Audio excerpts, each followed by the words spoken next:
आप लोग जैसे करंट अफेयर्स तो मैंने पहले भी कराया है बहुत सारा चीज़, ठीक है।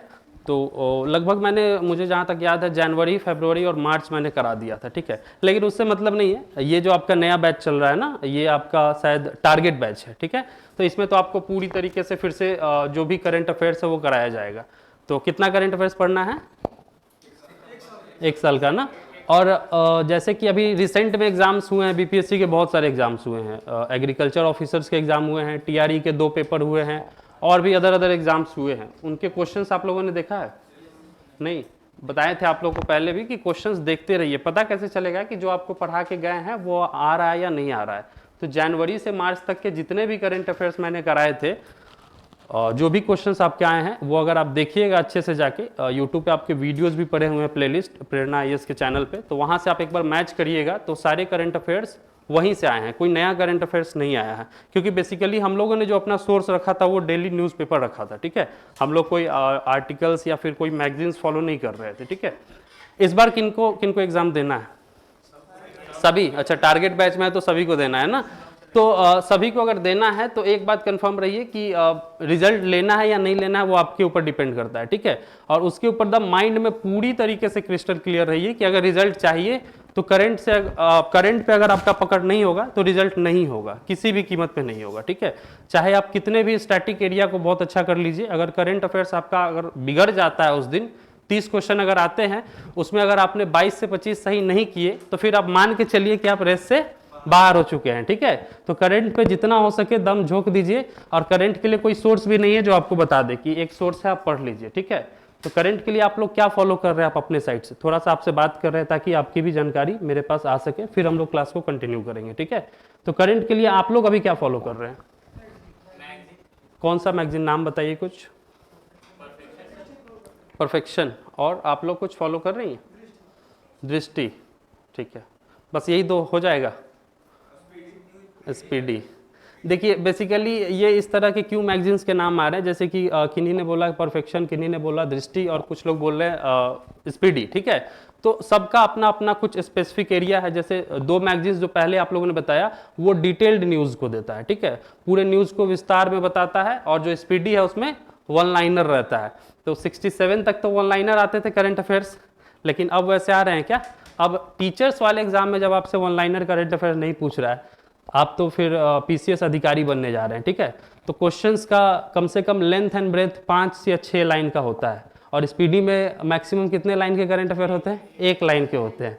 तो फिर उससे हो जाएगा? नहीं होगा। इसका मतलब ये नहीं कि स्पीडी को छोड़ देना है, ठीक है। स्पीडी से भी कुछ वैसे करंट अफेयर्स रहते हैं जो डायरेक्टली हिट कर जाते हैं, ठीक है। तो आपको बेसिकली करना क्या है कि जो एक डिटेल्ड मैगजीन आता है जो आपने नाम बताया 2, उसमें से एक फॉलो करना है, और एक कोई वन लाइनर मैगजीन फॉलो करना है जो एक नाम आप लोगों ने ही बताया, और उसका कॉम्पिटिटर मार्केट में साथ ही साथ वो भी मिलता है, ठीक है। तो दोनों में से कोई एक कर लेंगे तो ये दोनों से आपका काम हो जाएगा, ठीक है। अगर न्यूज़पेपर साल भर नहीं पढ़े हैं तब, ठीक है, अगर पूरे 1 साल का न्यूज़पेपर नहीं पढ़े हैं तब, तो इसके बाद भी जो 30 करंट अफेयर्स आएंगे उसमें से कोई चांस नहीं है कि आप 25 बना पाएंगे। कोई नहीं ऐसा आपको बोल सकता है, कोई दावा नहीं दे सकता कि आप इन दोनों पढ़ने के बाद 25 सॉल्व कर सकते हैं। 25 वही लोग सॉल्व कर सकते हैं जो पूरे 1 साल का द हिंदू या फिर द इंडियन एक्सप्रेस या फिर जो आपका दैनिक जागरण है या उसका प्रभात खबर है, इसमें से किसी एक न्यूज़ पेपर को डेली बेसिस पे बहुत रिगरसली फॉलो किया हो, वही लोग कर सकते हैं, ठीक है। तो अब इतना तो डराने वाली बात हो गई। तो सर इसका उपाय क्या है? हम लोगों तो नहीं पढ़ा है, ठीक है। इसका उपाय क्या है? उपाय यही है कि जो आपका टारगेट बैच है इसमें करंट अफेयर्स का शायद सेशन मुझे हम ही को लेना है, ठीक है। तो उसमें मैं बेसिकली क्या करूंगा कि आप लोग तो खुद अपने साइड से दृष्टि वगैरह कर ही लेंगे, स्पीडी कर लेंगे। जो मैंने आपको बताया कि डेली बेसिस पे जो द हिंदू है, इंडियन एक्सप्रेस है और स्पीडी है, और उसी में साथ ही साथ आपको मैं पीआईबी को इंक्लूड कर दूंगा, ठीक है। पीआईबी का नाम सुने हैं? सुने? गवर्नमेंट ऑफ इंडिया का ऑफिशियल ये ब्रॉडकास्टिंग साइट है। तो वहां पे जो भी गवर्नमेंट ऑफ इंडिया करती है और जितने भी पीसीएस एग्जाम होते हैं या फिर यूपीएससी ही क्यों ना हो, उसमें पीआईबी से डायरेक्टली उठा के करंट अफेयर्स दिए जाते हैं। ऐसा क्यों? क्योंकि पीआईबी के जो डेटा होते हैं वो ऑथेंटिक होते हैं, तो उस डेटा पे सभी लोग ट्रस्ट करते हैं और उस डेटा को लेकर कभी कोई क्लेम नहीं कर सकता है। इसलिए इन चारों सोर्स का जो मैंने आपको नाम बताया उसमें मैं 1-2 और ऐड कर दूंगा, तो वो सारी चीजें मैं आपको यहाँ प्रोवाइड करके दे दूंगा ताकि आप भी 25 से 28 क्वेश्चन कम से कम टारगेट करके आए और आपका वो सॉल्व हो जाए, ठीक है। ये चीजें अब आपको अगर कुछ डाउट है करंट अफेयर्स के रिगार्डिंग, थोड़ा देर बाद हम लोग सेशन स्टार्ट करेंगे तो आप पूछ सकते हैं, ठीक है। कुछ आप अपने तरफ से अगर पूछना चाहें कि सर करंट के लिए क्या करें, या फिर कुछ अदर आपके अगर डाउट्स है तो वो भी पूछ सकते हैं। कोई डाउट्स नहीं है?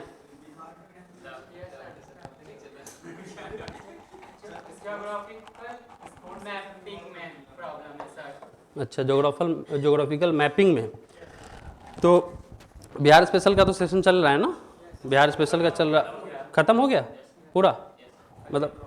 अच्छा, ज्योग्राफी खत्म हुआ है। तो उसमें क्या दिक्कत है, मान लेते हैं कि कुछ ये सेशन हम लोग का इंटरैक्टिव ही रहेगा, क्योंकि फर्स्ट सेशन है, अचानक से शेड्यूल हुआ है, तो इस वजह से हम लोग इंटरैक्टिव रखेंगे। क्वेश्चन आंसर का सेशन रहेगा, सोर्स वगैरह पे बात करेंगे, आपके जितने भी डाउट्स वगैरह उसके ऊपर बात करेंगे, और जो भी अप्रोच होना चाहिए 70th बीपीएससी को लेकर अभी से, वो उसके ऊपर क्लैरिटी लाएंगे कि कैसे उसको अप्रोच करना है, ठीक है। क्योंकि आपके टोटल कितने सब्जेक्ट्स आते हैं पीटी में? 8 मतलब मोटा मोटी अगर बात करें सबको कंबाइन करके तो 8 सब्जेक्ट से आते हैं, तो सभी को कैसे वेटेज देना है उसके ऊपर भी बात करेंगे, ठीक है। तो फर्स्ट सेशन हमारा यही रहेगा, क्योंकि रोज आप क्लास कर ही रहे हैं, रोज लिख ही रहे हैं, तो थोड़ा सा आपका माइंड ब्रॉड हो और थोड़ा सा आप थिंक करें, सोचे, उसके ऊपर बात करेंगे, ठीक है।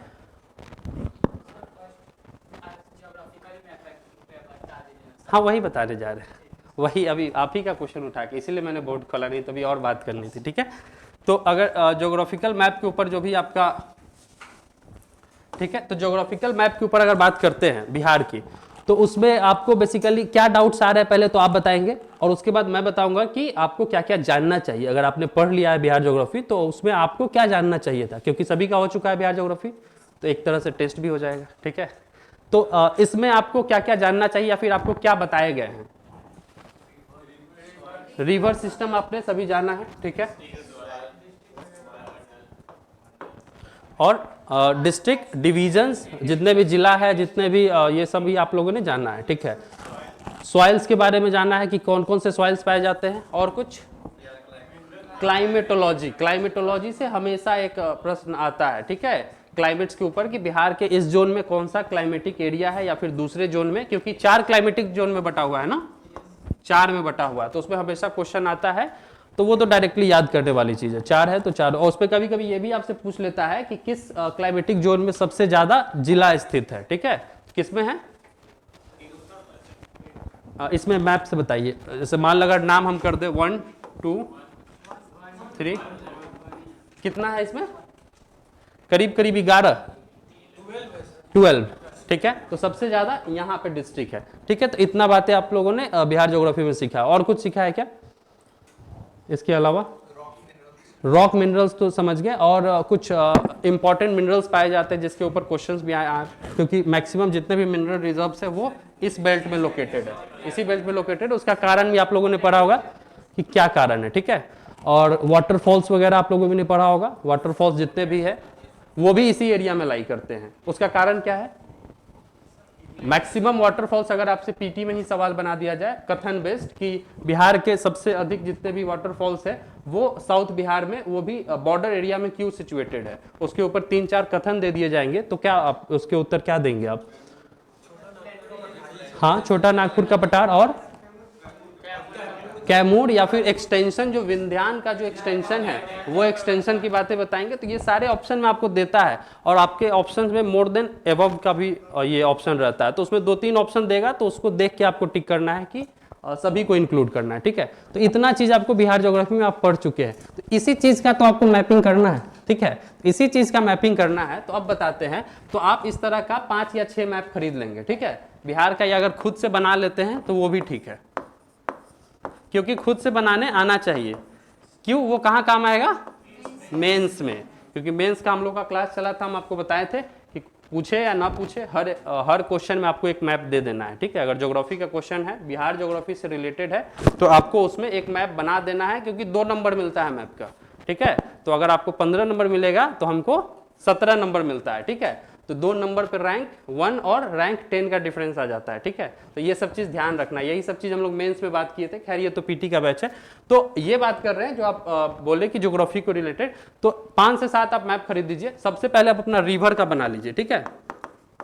रिवर का बना लीजिए क्योंकि सबसे मोस्ट इंपॉर्टेंट है, क्योंकि रिवर से हर साल क्वेश्चंस आते हैं, ठीक है। तो रिवर्स के जितने हैं उस मैप पे केवल और केवल रिवर्स को लोकेट करेंगे, और रिवर्स के साथ साथ ये भी देखेंगे कि रिवर्स से जुड़ी हुई जितना भी फैक्ट्स है, तत्व है, उसी मैप पे, जैसे ये अगर A4 साइज पेपर है, यहाँ पे आपका मैप है, तो यहीं पे आपके जितने भी फैक्ट्स है ना वो लिख लेंगे, क्योंकि जितने भी टॉपर्स है या फिर हम लोगों ने भी अपने नोट्स जब बनाए थे तो ऐसे ही हम लोगों ने भी बनाया था कि जितने भी, जैसे मान लेते हैं कि बिहार में गंगा का लेंथ कितना है, टोटल कितने डिस्ट्रिक्ट से क्रॉस करते हैं, वो सभी फैक्ट्स कहाँ पे हम लोग लिख लेंगे, यहाँ पे लिख लेंगे, ठीक है। और उनके अदर नेम्स, जैसे बिहार के बहुत सारे नदी ऐसे हैं जिनके अदर नेम से वो जाने जाते हैं, वो सभी बातें हम लोग यहाँ पे लिख लेंगे। यानी एक पेज में आपका टोटल बिहार का रिवर क्या हो गया, कंप्लीट हो गया। इसी को बोलते हैं वन पेजर नोट्स। क्या बोलते हैं, वन पेजर नोट्स, जो अभी यूट्यूब पे बहुत ज़्यादा चल रहा है ना।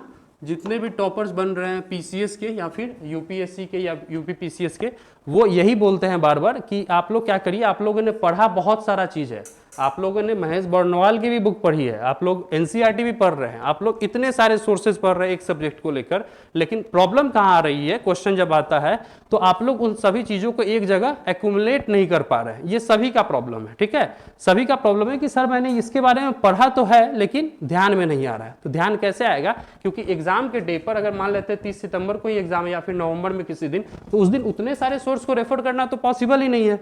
उसके लिए क्या करेंगे, तो उसके लिए यही बनाया जाता है, हर एक टॉपिक्स पे एक पेजर का नोट्स। इसीलिए जब आपको टॉपर्स बोलते हैं कि ज्योग्राफी के मेरे तो 50 पेज के ही नोट्स थे, उसमें मैंने पूरे इंडियन ज्योग्राफी और पूरे वर्ल्ड ज्योग्राफी को कवर कर लिया, तो हम लोग सोचने लगते हैं कि भाई पॉसिबल कैसे है। तो इसी तरह से पॉसिबल है कि पहले जो आपको क्लास नोट्स दिलाया गया उसमें आपने सभी पढ़ लिया कि ज्योग्राफी में रिवर्स के बारे में क्या क्या जानकारी है वो आपने पढ़ लिया, ठीक है। उसको आपने कहाँ कॉपी कर दिया, एक पेज के नोट्स पे, ठीक है।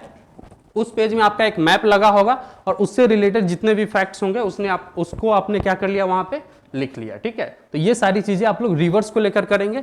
फिर किसके बारे में करेंगे, सॉइल्स के बारे में, फिर डिविजन्स के बारे में, डिविजन्स, उसके बाद कौन सा है आपका सॉइल्स, डिवीजन, फिर मिनरल्स, इंपॉर्टेंट आ जाता है मिनरल्स के बारे में। और कुछ बच रहा है क्या, नहीं, वो आपका लिमिटेड है, वो लिमिटेड है आपका, बहुत लिमिटेड है, तो आप वो याद कर लेंगे, छोटा सा है तो वो आप, हाँ इंडस्ट्रीज, वो इकोनॉमिक्स का टॉपिक है। इंडस्ट्रीज कहाँ पे आप पढ़ेंगे, इकोनॉमिक्स में पढ़ेंगे। ज्योग्राफी में भी पढ़ते हैं लेकिन बेसिकली जो आपके बिहार इकोनॉमिक्स का टॉपिक्स है, तो बिहार इकोनॉमिक्स में आपका कुछ टॉपिक बनता ही नहीं है, क्योंकि अपने यहाँ कुछ इंडस्ट्रीज वगैरह है ही नहीं। तो जो भी लिमिटेड इंडस्ट्रीज है उसी के बारे में आपको पढ़ना है कि ये इंडस्ट्री, पेपर इंडस्ट्रीज कहाँ पे है या फिर कहाँ पे पोटेंशियल है, या फिर ये भी क्वेश्चन आपसे पूछता है कि बिहार में वैसे कौन सी इंडस्ट्रीज है जिसकी सबसे ज़्यादा पोटेंशियल है यहाँ पे लाई करने का, तो किस इंडस्ट्रीज का पोटेंशियल अपने यहाँ क्वेश्चन है कि बिहार में कौन से इंडस्ट्रीज लगाने के सबसे ज़्यादा पोटेंशियल है, अगर हम लोग लगाना चाहे तो उसी इंडस्ट्री को, एग्रो बेस्ड यानी फूड प्रोसेसिंग इंडस्ट्रीज, जो क्योंकि हमारा जो इकोनॉमी है, हमारी जो अर्थव्यवस्था है वो पूरी एग्रीकल्चरल बेस्ड है, ठीक है। तो कृषि व्यवस्था पे पूरी तरीके से निर्भर है, तो हम लोग इंडस्ट्रीज भी कैसे लगाएंगे, एग्री बेस्ड ही लगाएंगे। क्योंकि अगर राहुल गांधी का स्टेटमेंट था ना, एक तरफ से आलू डालो और दूसरी तरफ से सोना, तो वो बेसिकली वो एग्जाम्पल किस चीज का है, फूड प्रोसेसिंग इंडस्ट्रीज का ही एग्जाम्पल राहुल गांधी ने बहुत इजी शब्दों में दिया था, ठीक है। तो उनका लोगों ने मजाक बना दिया, लेकिन वो बहुत अच्छे तरीके से उन्होंने बताया था कि कैसे फूड प्रोसेसिंग इंडस्ट्रीज को यूज करके हम लोग किसी इकोनॉमी को अच्छा कर सकते हैं। क्योंकि हमारे पास कुछ सी से कनेक्टिविटी तो है नहीं, तो हम लोग उस फील्ड में तो नहीं कर सकते कि ट्रांसपोर्ट वगैरह में नहीं जा सकते। लेकिन दूसरा एक और सेक्टर हमारे यहाँ उभर रहा है, कौन सा, एक सेक्टर और है जो हमारे यहाँ बिहार में बहुत ज्यादा उभर रहा है, और फ्यूचर में उसी के ऊपर बात हो रही है कि बिहार में उसी को टारगेट किया जाए। क्योंकि देखो 3 टाइप की होती है ना, प्राइमरी, और दूसरा कौन सा होता है, सेकेंडरी और टर्शियरी, ठीक है। तो इस वाले सेक्टर में तो हम लोग इंटर नहीं कर पाएंगे, सेकेंडरी में हमारे पास पोटेंशियल नहीं है, इसका पोटेंशियल है लेकिन बहुत सारे चैलेंजेस भी, और इसके ऊपर अभी काम भी हो रहा है। तो सीधा इसके बाद हम लोग जंप करेंगे किस पे, टर्शियरी पे, क्योंकि टर्शियरी में ही आपका सर्विस सेक्टर आता है, ठीक है। तो सर्विस सेक्टर में कौन कौन से चीज आते हैं, आईटी आते हैं, कम्युनिकेशंस आते हैं, ठीक है। तो वो सारी चीजें, तो उसका पोटेंशियल है, उसके लिए कुछ प्री रिक्वायरमेंट्स तो नहीं है, उसके लिए है कि कुछ आईटी हब्स अगर गवर्नमेंट ऑफ बिहार बना देता है तो फिर वहां पे, जैसे अभी गुड़गांव में बना हुआ है, बेंगलोर में बना हुआ है, नोएडा में बना हुआ है, सेम चीज वहां पे भी है, तो उस चीज को हम लोग यहाँ पे भी तो बना सकते हैं। तो उसी डायरेक्शन में बिहार गवर्नमेंट का भी ये काम है कि टर्शियरी सेक्टर में हम लोग प्रमोट करेंगे, तो ये इसका शिफ्ट होगा। और आने वाले दिन में आपका मेंस का जो क्वेश्चन होगा वो प्राइमरी से हटके वो टर्शियरी सेक्टर के बारे में ही पूछेगा कि टर्शियरी सेक्टर यानी सर्विस सेक्टर का बिहार में क्या पोटेंशियल है, क्या चैलेंजेज है और गवर्नमेंट ऑफ बिहार इसके लिए क्या क्या कर रही है। ठीक है, तो ये जो आपका प्रश्न था बिहार मैपिंग को लेकर, ये सारा चीज आप कर सकते हैं। ठीक है, और इसके लिए आपको किसी की हेल्प की जरूरत नहीं है, ना यूट्यूब की ना टीचर की, ये आप खुद से कर सकते हैं। सर आपको पढ़ा चुके हैं, इन सारी सभी चीजें आपकी कॉपी में है, उसको बस एक एक पेज में मुश्किल से आपका 5 या 6 पेज में आपका पूरा नोट्स कंप्लीट हो जाएगा। किसके रिगार्डिंग? बिहार ज्योग्राफी के रिगार्डिंग। ठीक है, ये आप बिहार ज्योग्राफी के रिगार्डिंग कर सकते हैं। और कुछ प्रश्न आपका? नहीं, इंडियन पहले आप समझिए, जो आपका ये है, जो आपका सिलेबस इधर उधर से नहीं पढ़ना है, पहले सोचिए। जो आपने बताया कि आपके कुल कितने सब्जेक्ट्स आते हैं? 8 आते हैं, इधर ध्यान दीजिएगा, 8 आते हैं। ठीक है, तो 8 में से आपको डिवाइड करना होगा कि किस सब्जेक्ट का कितना इंपॉर्टेंस है। अब ऐसा ना हो कि हम वर्ल्ड ज्योग्राफी लेके बैठ गए, और मैंने देखा भी है बहुत बच्चों को कि वर्ल्ड ज्योग्राफी में पूरा दिमाग लगाए हुए हैं, क्या फायदा उससे? कहाँ क्वेश्चन आता है बताइए? पीटी में कितने क्वेश्चन आते हैं? आप लोगों ने प्रीवियस ईयर्स दिए होंगे, आप लोग टारगेट बैच में हैं, आपने कॉम्पिटिटिव एग्जाम देकर यहाँ पे आए हैं आप सभी लोग, तो आप लोग प्रीवियस ईयर्स तो देखे होंगे। क्या बताइए? मैक्सिमम 1 से 2 क्वेश्चन। मान लेते हैं अगर खूब उसका मन हुआ किसी साल कि इस साल बच्चों को पानी में डाल देना है तो 5 देगा। मैक्सिमम की हम बात कर रहे हैं कि इस साल किसी बच्चे का एग्जाम क्लियर ना हो, अगर एग्जामिनर का ये माइंड हो तो वो कितना डाल सकता है? 5 डाल सकता है। अभी भी आपके पास कितने क्वेश्चन बचे? कट ऑफ कितना जाता है? अराउंड 100। अगर कैटेगरीज को छोड़ दे तो अराउंड आपके 100 जनरल की बात करें, इससे ज्यादा तो कट ऑफ नहीं जाएगा। नहीं जाएगा उसका कारण भी है, क्योंकि 69th ऑनवर्ड आपका 1/3 का निगेटिव भी लग चुका है। तो किसी भी एंगल में आप कितने भी धुरंधर हो, कितना भी मार के आ जाए, नंबर पहली वाली बात नहीं है 67 वाली की, 112 हम लोग ला लेंगे। ठीक है, 112 लाया था ना स्टूडेंट लोगों ने, उसमें मैक्सिमम स्टूडेंट ऐसे थे जिन्होंने 110 के ऊपर स्कोर किया था, किसी ने तो 123 124 स्कोर कर दिया था। क्यों? क्योंकि निगेटिव ही नहीं, आंख मूंद के मारना है। 80 से 90 प्रश्न सभी को आते हैं आम जनरल थ्योरी के हिसाब से, और बाद बाकी जिसका लक चल गया वो चल गया। लेकिन निगेटिव आने के बाद लोग अटेम्प्ट करने से डरते हैं। इवन निगेटिव आने के बाद लोगों का अटेम्प्ट 80 to 90 हो गया है, कुछ लोग तो 80 से 90 क्वेश्चन ही करके आ रहे हैं। ठीक है, तो उसमें भी उनका सिलेक्शन नहीं होने जा रहा। अगर 90 कर रहे हैं, और जनरल ह्यूमन बीइंग की टेंडेंसी होती है कि वो गलत करेगा ही करेगा। अगर आप 100 क्वेश्चन अटेम्प्ट करते हैं तो उसमें आप कभी टेस्ट, आप लोग तो रेगुलर टेस्ट देते हैं, तो टेस्ट देने के पीछे आपका पर्पस क्या है? ये पर्पस थोड़े ना है कि आपका नॉलेज चेक किया जाए। किसी भी टेस्ट के पीछे ये पर्पस कभी नहीं होता है कि आपने कितना पढ़ा उसका टेस्ट है, और खासकर पीसीएस वाले एग्जाम में। ठीक है, आइए इस एग्जाम में तो बिल्कुल नहीं। टेस्ट सीरीज किसके लिए बना हुआ है? मैथ्स वाले के लिए, साइंस वालों के लिए, जहां पे वो लोग अगर मैथ्स का एल्गोरिदम कुछ पढ़ के आ रहे हैं, ट्रिग्नोमेट्री पढ़ के आ रहे हैं, तो उस फॉर्मूला का वो लोग क्या करें? टेस्ट में प्रैक्टिस करें। आप लोग कौन सा फॉर्मूला प्रैक्टिस करेंगे? आपको पता है कि बैटल ऑफ प्लासी हुआ है तो हुआ है, ऑप्शन में दिखा और आप लोग मार दिए। ठीक है, तो ये हमारे एग्जाम के लिए टेस्ट सीरीज का कोई इंपॉर्टेंस है नहीं। तो टेस्ट सीरीज हमारे लिए किस पर्पज से इंपॉर्टेंट है? यही चेक करने के लिए कि हमारी एक्यूरेसी लेवल कितनी है। ठीक है, एक्यूरेसी लेवल कैसे चेक होगा कि अगर 150 क्वेश्चन है तो सबसे पहले अपने ये एटीट्यूड को चेंज करिए कि हमको मैक्सिमम नंबर ऑफ क्वेश्चंस क्या करके आने हैं? अटेम्प्ट करके आना है। ठीक है, ये एटीट्यूड के साथ जाना है कि क्वेश्चंस कितना भी टफ हो, कितना भी हार्ड हो, हम अपने फील्ड में एक्सपर्ट है, हम ज्यादा से ज्यादा क्वेश्चन बना के आएंगे। कभी भी अगर आपका 90 to 100 या 100 से बिलो अटेम्प्ट हुआ, आप तो एग्जाम के दिन ही बाहर हो गए। रिजल्ट का तो फिर कट ऑफ का इंतजार भी नहीं करना है। ठीक है, क्योंकि ऐसा भी नहीं होगा कि कट ऑफ 50-60 चला जाए, ऐसा थोड़ी ना होगा। कट ऑफ कितना, क्योंकि हम नहीं पढ़ रहे हैं, आप नहीं पढ़ रहे हैं, कोई ना कोई तो पढ़ रहा होगा, तो वो तो बना के आएगा ना। ठीक है, तो ये चीजें हैं।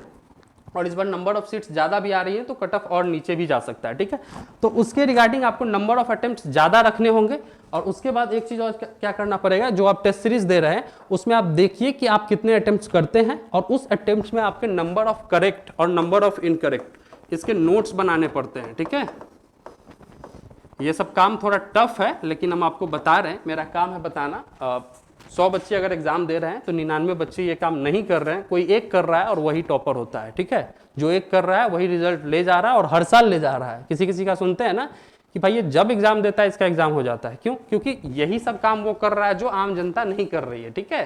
तो यही काम हम लोगों को भी करना है कि टेस्ट अगर दिए तो सिर्फ घर से पढ़ लिए और यहाँ आके टेस्ट दे दिए और रिजल्ट अनाउंस हो गया, उसमें टॉप 10 में आ गए, वहां तक आपका काम नहीं है, वहां तक तो आपका काम ही नहीं है। वो काम किसका है? कोचिंग का है या फिर जो टेस्ट लिया उसका काम है, ठीक है। वहां से आपका मेन काम शुरू हो जाता है कि जो आपने टेस्ट दिया उस पेपर को घर पे लेके जाइए, और टेस्ट कैसा भी है, हार्ड है टफ, उससे मतलब नहीं है। कितने आपने अटेम्प्ट्स किए अपने नोट्स में लिखिए कि अटेम्प्ट्स मैंने किसने किए और उसमें मेरे करेक्ट कितने हो रहे हैं और इनकरेक्ट कितने हो रहे हैं। ये जो इनकरेक्ट हो रहा है ना, उसकी संख्या को देखिए कि अगर मान लेते हैं मैंने 120 अटेम्प्ट किए तो मेरे 40 इनकरेक्ट हो जा रहे हैं। ऐसा होता है क्या?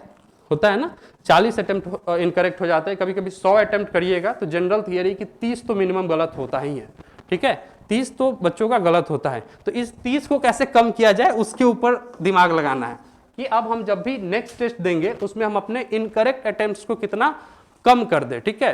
क्योंकि ये इनकरेक्ट तो हो रहा है तो इसके साथ दो प्रॉब्लम है। एक तो आपका जो रॉ स्कोर है 1 मार्क्स उसको लेके जा रहा है, और साथ ही साथ ये आपको 1/3 क्या दे रहा है?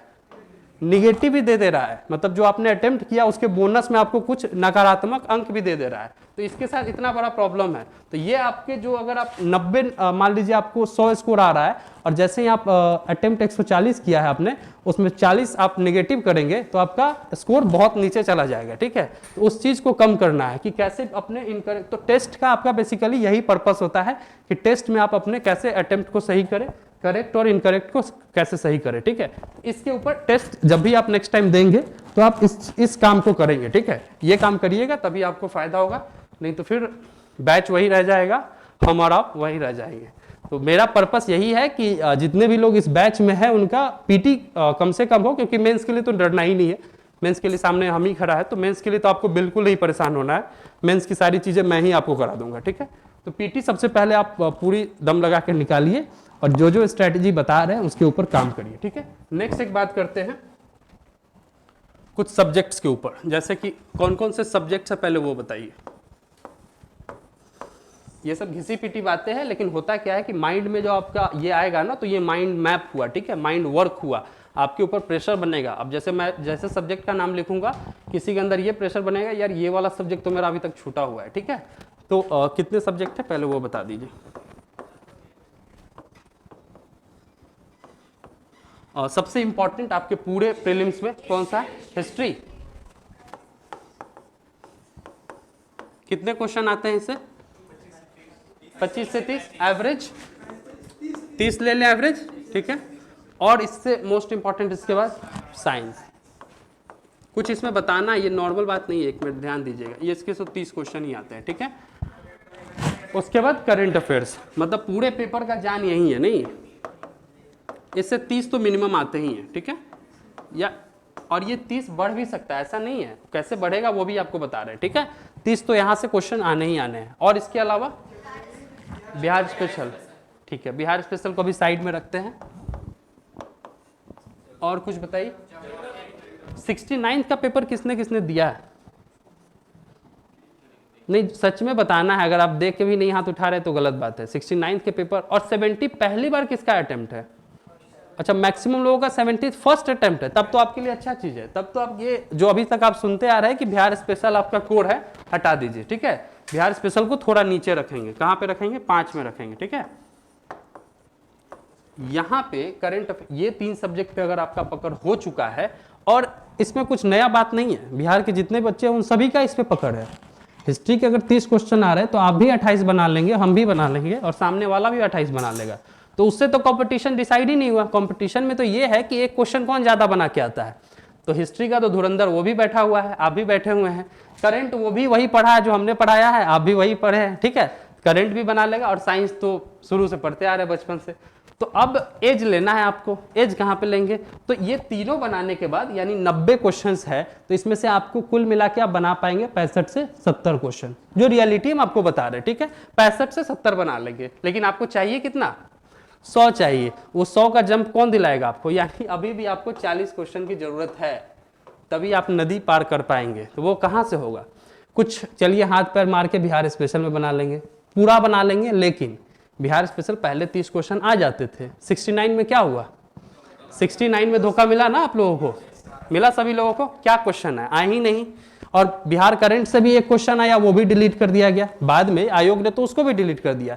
तो आप जो इतना मेहनत करके हम लोगों ने पढ़ा था कि बिहार ज्योग्राफी है, बिहार हिस्ट्री है, या फिर बिहार के करंट के लिए अलग से एक मैगजीन पढ़ा था, तो करंट में एक बात तो हम आपको बाद में भी बताएंगे कि स्टार्टिंग में भी बताए हैं कि करंट में जो आपका 30 क्वेश्चन आता है, ये आपको पता भी होगा, उसमें शेयर कितना रहता है, 22 और 8 का, यानी 22 करंट जो आते हैं वो कहाँ से आते हैं, नेशनल से आते हैं, ये फिक्स है।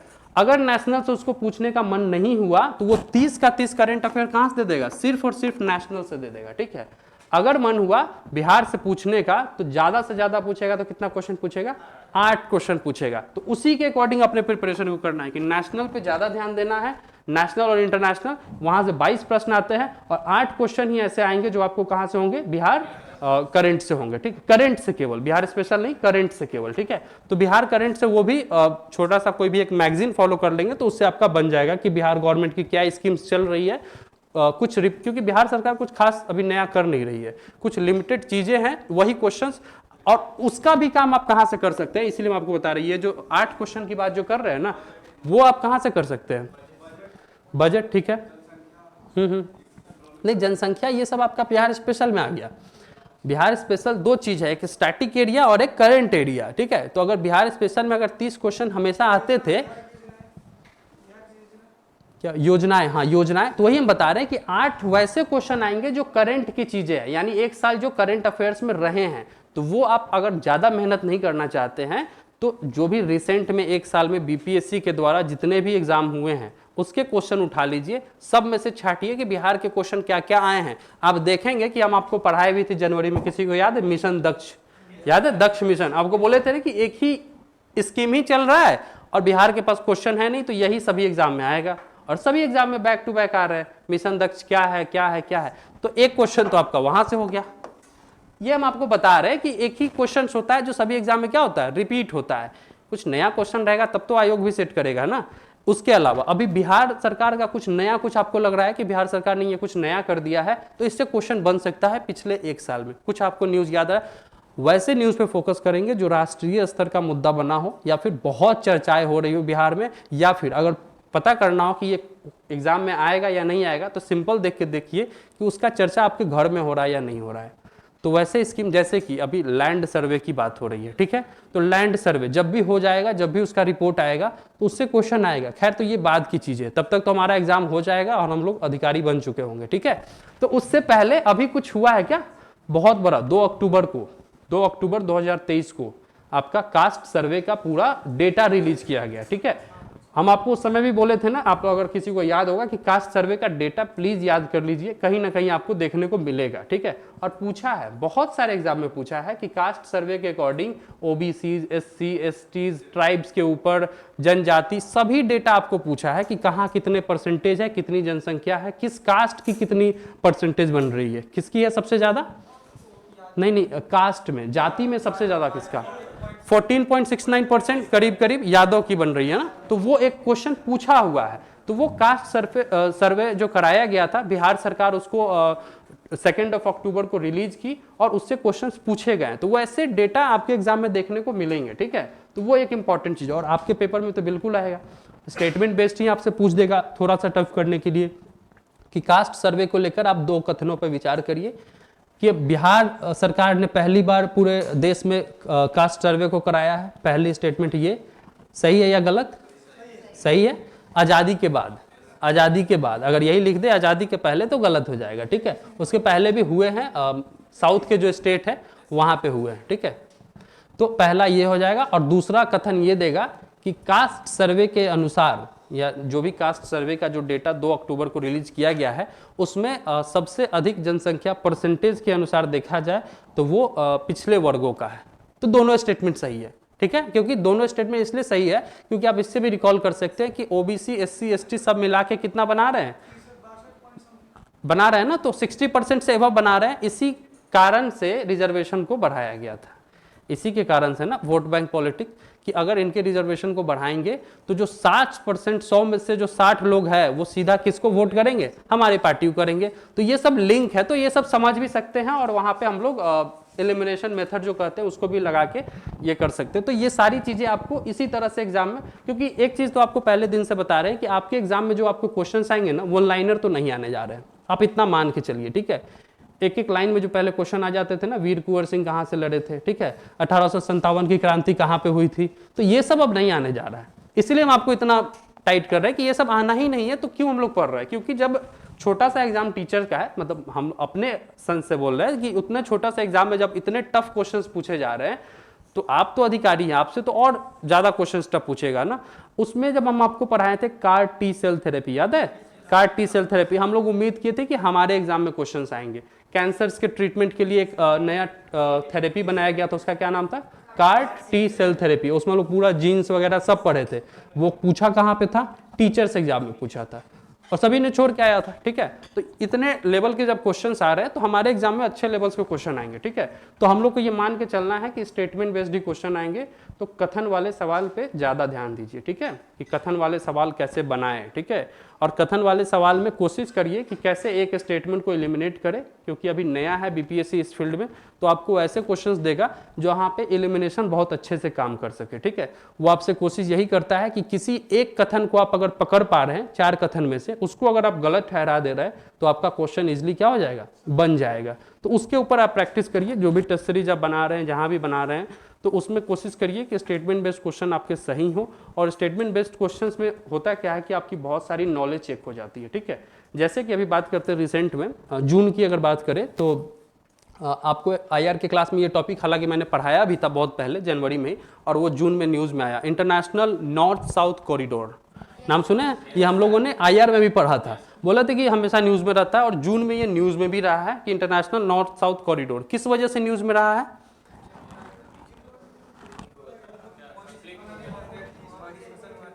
पहले ये नाम आप लोगों ने सुना है, इंटरनेशनल नॉर्थ साउथ कॉरिडोर? कितने लोगों ने सुना है इसके बारे में?